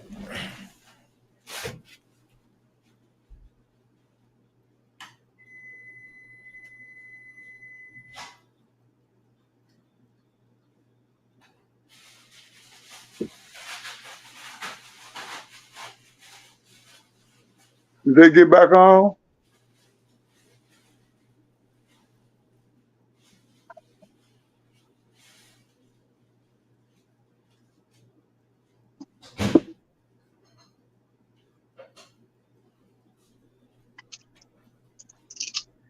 Yeah, I might have to put some chili in there too, some chili beans, some chili. That's what you making, nigga? Chili beans? Yeah, man, poor man dinner. Oh. Shit, I remember me and you went to Vegas a couple times. I don't even think you ate, huh? Yeah, I probably ate some. I don't know. Maybe, maybe not. You might have told me to buy you a hamburger or something, but we didn't really eat like that. No, because you was at prim. Shit. Yeah. You ain't had time to eat, nigga. Hell no, I didn't. Yeah, what the hell are you talking about? Not a possum, a whole possum? Shit, not even a little bit. Al, I'm gonna call you and cuss you out tomorrow, man.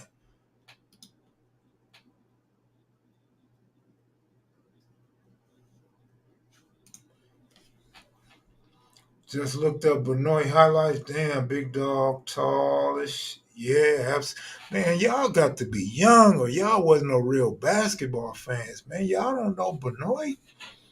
I'm mad at myself that I didn't watch him at Creighton. How the hell did I miss this guy at Creighton, man? I've been watching Creighton forever. But nah, Yeah, he you was been a hell, watching. he was a hell of a player with them Sonics and them Clippers, man, and Grizzlies. He was a hell of a player. Yeah. Have you been to the? Oh, so let me ask you this, man. Is it just me, or was you lazy? Was you Well, kind of lazy on the court, or is it just hard moving as a big man up and down that court? I mean, you know, that's what the papers used to say. Okay, Well, but I'm not going off the papers. I'm but, going off what I was looking at. my comment to them, my comment being that how can you be lazy and play 17 pro years? Because So that's really all I'm going to say. People can say whatever, they can say whatever they want to say. But a lot of it was backlash from the writers, talking that, putting that jacket on me when I first got to LA. But even in saying that, I still lasted. I still was there. So one thing about it, they can't take that away. You know what I mean? So people can say what they want to say, but they cannot take my 17 years. They can't take my 50,000 minutes. Nah, hell no. They can't. The reason why I formed that opinion to ask that question is I would watch games, man, and you were so good on the offense and the defensive side of the ball that there were times where I'm looking for you to be down court and you just come jogging down court. But like I said, I've never been your height and your weight, so I can't say what it's like to be able to play at that weight and that size. And you're very coordinated for your size because a lot of guys your size, they're uncoordinated, and I don't respect them. I don't respect their game or none of that. But it took a lot of hard work, though. I mean, yeah. So how can you be lazy per se, and you play 17 years? So that's all I got to say. It doesn't matter. All I can say, 17 years, 50,000 minutes, and number 3 pick in the draft. So whatever. Number 3 pick. But those are facts. Who came before you? Ewing and who else? Ewing, Wayman Tisdale, and then me. Right, Wayman Tisdale. Wayman Tisdale, he's deceased now. Yeah. All right. Have you been to the ship? That Vegas stuff is legendary. Yeah, y'all. So I'm getting ready to wind down. We under 100. Usually I get out of here when we dip under 100.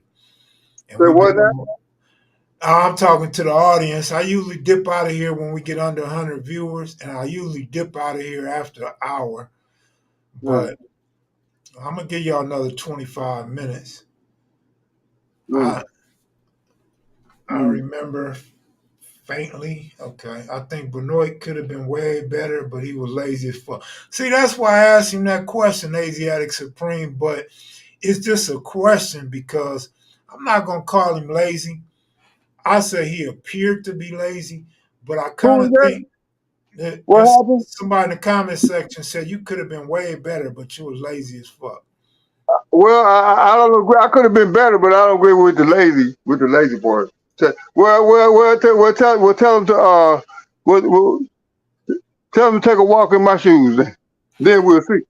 And that's why I said I can't make it a blanket statement because I haven't been your size and I haven't put in the work that you put in to get where you ask them what kind of professional sports experience do they have, and at what level of play, what kind of achievement do they have to be able to call someone that's so well accomplished like myself lazy? Because I mean, after all, I speak for myself. That's what I was going to be picking the draft. I played in the NBA 17 years, and I played 50-some thousand minutes. So whatever you like to say about me, it's fine. I can take it. It's cool. Yeah. You can talk about even still. And I love it. Yeah. I get it. Sometimes I wonder if I just expected more out of some of the good players because I expected more out of myself. But LA was something else for me. But I still pat myself on the back because I did it, regardless of whatever, whoever wants to say whatever. I did the whole thing. So whatever they want to say, if I was high or whatever, I still was successful in LA. Yeah. And that's all really that I need to say. I was a success. So bar none, did you say people can say whatever? I paid my dues to say what I'm saying, and I was successful. You Ain't know. no doubt. And I'm proud. I don't So think nobody could argue or debate that. yeah. They said I don't know. I'm staying out of the bashing part. Yeah, his last few seasons he barely played games. No, that's not true. So whatever. Kev, even eagles land on the mountain, but you keep flying. You can say it, Cam. It's cool. Huh? No, I read. He said, Kev, even eagles land on the mountain, but you keep flying. Yeah, I appreciate it, bro. Appreciate it. Exactly. Kenneth Johnson, what's up, man? Al, man, where you at, Al? I'm not finna sit here all night with just me and Ben. Misha G, good night. Compton Girl, good night. I feel y'all. I feel y'all.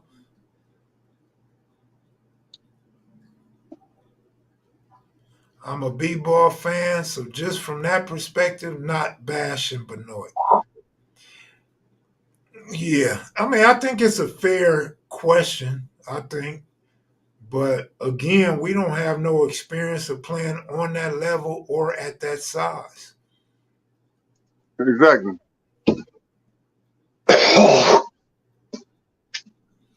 Okay, Mark Ritchie, you still have no camera and no microphone hooked up.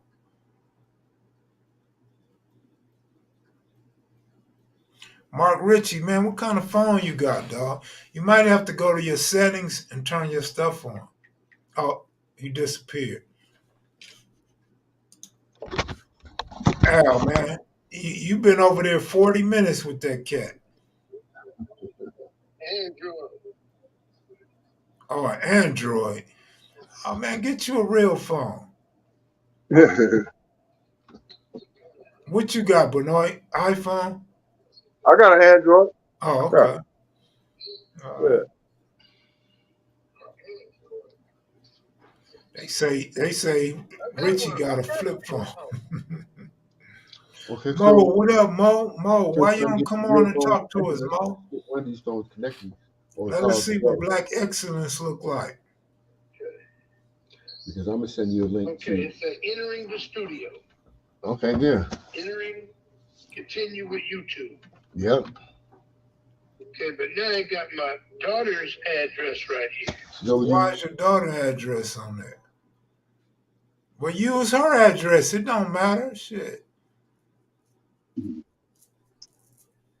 You could change the name on the screen. so you can't sign in. Well, you have a But link. it says use another account, but I Yeah. don't have an account on here. Well, you have your YouTube account that you just gave it to me, that Mark Ritchie with at gmail.com, but you know the password. Your user Just account. use the daughter. Tell him to use the daughter address, Al. He could change his name. What email address can I put in there? You can put in you can put your with a phone number. You can put your phone number in there. You can put your email address in there at Gmail. As long as you have the password to it, you should be able to get on. Your daughter, I don't know if he has his daughter's email address, but he doesn't have her password. Sometimes it asks you for the password.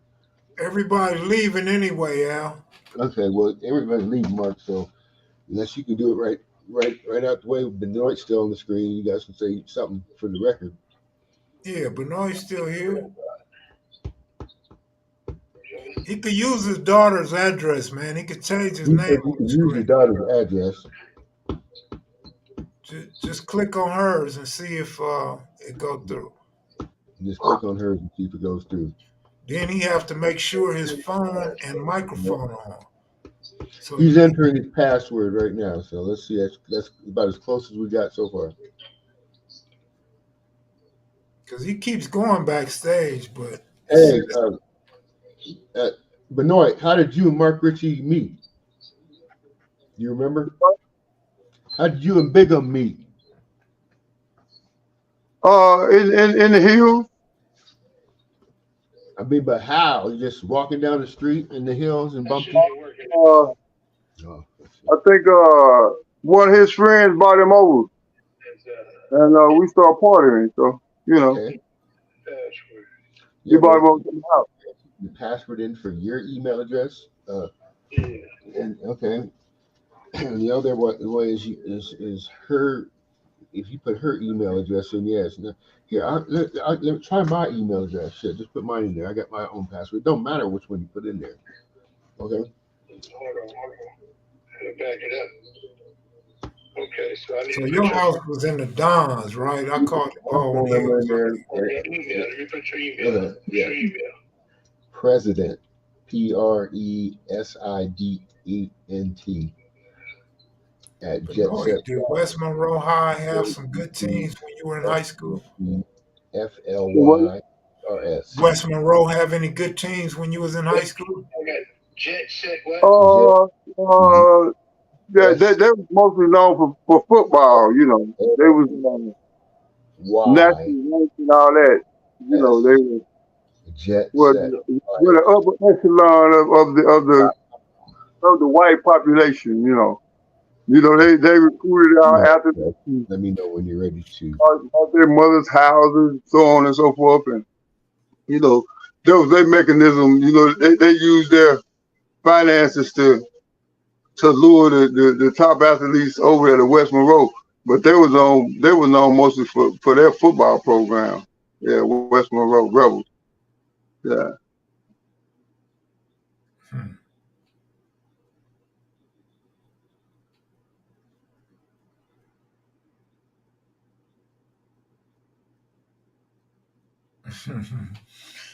Oh man, oh that's cool, Benoit. Yeah. Your mom's still in the same city? Yeah, my mom still live in Monroe. Yeah, she still live in Monroe. That's cool, man. What did you tell me a long time ago? What type of peanut farm or something? Walnuts or something y'all got No, going on? we got pecan orchards in Monroe. Got a Pecan. home health agency and pecan orchards in Monroe. All right. Yeah, we got pecans down there. Yeah, That's cool. That's cool. so they on our property down there. Yeah. Yeah, that's So her what? business. That's her business or it's a joint business? It's the family owned business. Okay. Yeah, it was my grandmama's vision and dream. She put everything together before she passed. Yeah, that's cool. As long as you finance it, that's great, man.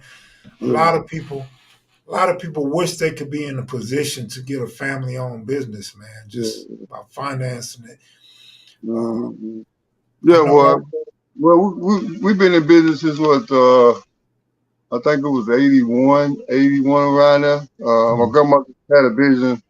She wanted to serve the people in Monroe, health wise, so on and so forth. So she came over with Supreme Home Health, and we've been in business since then, and even to this day. Been pretty successful. My mom still works there as a family-owned business, and something that I'm proud of. That's good. That's good, man.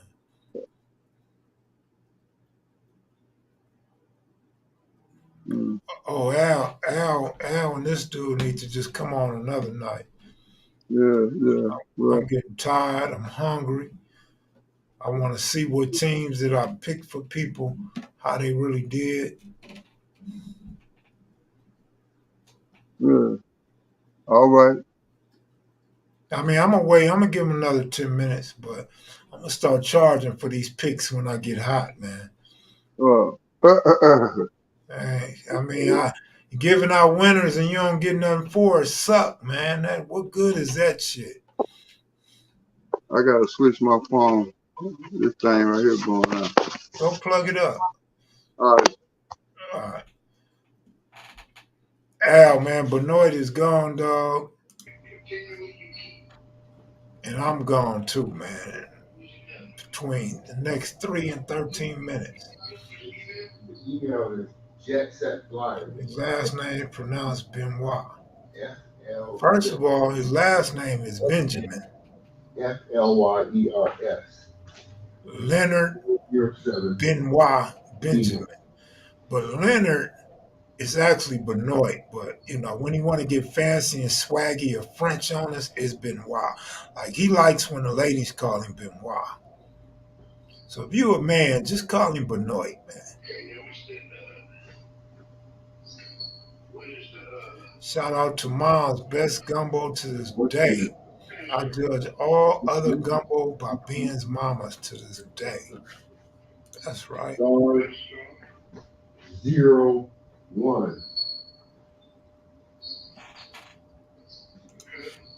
Capital. All the next three are going to be capital. Yeah. He likes when the women call him that, man. But no, it's Benoit. Listen, go look at his film. Go look at all his old film. And he calls himself Benoit.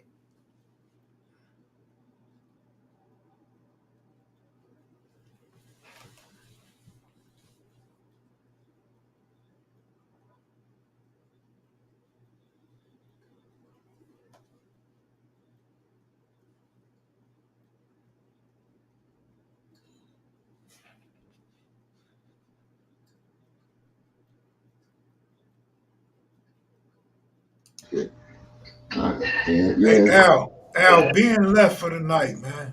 Yeah, we tried, man. It's been 3 hours. I'm tired. Tell Kid back and waving him out. Hey, Kev, Mark Ritchie said he's waving you out, man. We tried, but look, tell him this. Tell him I'm gonna put the link in the chat. Click on that and see if that helps. Wait. Say that one more time. He was talking. Tell him the link is in the chat right now. If he click on that, see if that helps him. Hey, well, Mark, 1 second.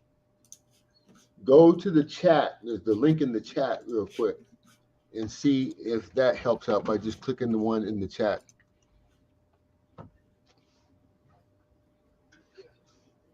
All right. Tell me what it does. Yeah, man. Y'all did that shit for 50 minutes. I'm already tired. We did the stream for 4 hours. Mark Ritchie needs to connect his microphone and camera before he can be added to the stream. I think he needs to go to settings, then go to camera and microphone and turn that on. Yeah, we remember on the other phone what we did where we had to go settings and turn the microphone on. We have to do that same thing to this phone. We went to his other phone and tried to connect it and got through all the settings. Hey, yeah. Hey, give Hey, Al. Yeah. Give Cuz my number, man, and tell him to holler at me, and throughout the day we get it together, and then next time y'all on, I can holler at y'all for a few minutes. All right, that'll work. That'll work. Yeah, Mark. You got a lot of stories, so I can't wait till that one happens. We'll set it up again.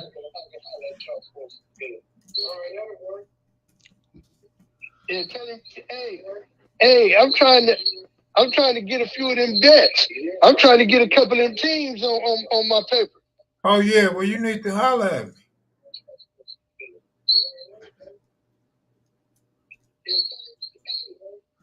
All right, Mark. I'm gonna call it tonight. I'm tired. And what do you get? Is that it, Kev? We're gonna call it tonight. Yeah, that's it, man. Thanks for coming on. We gotta hook up offline right now. I gotta go. Okay, because you guys want to do all this technical stuff at the last minute. I'm tired. Oh shit! I kicked Al out. But all right, y'all. Thanks for watching, man. Y'all have a good night. See y'all tomorrow. Peace.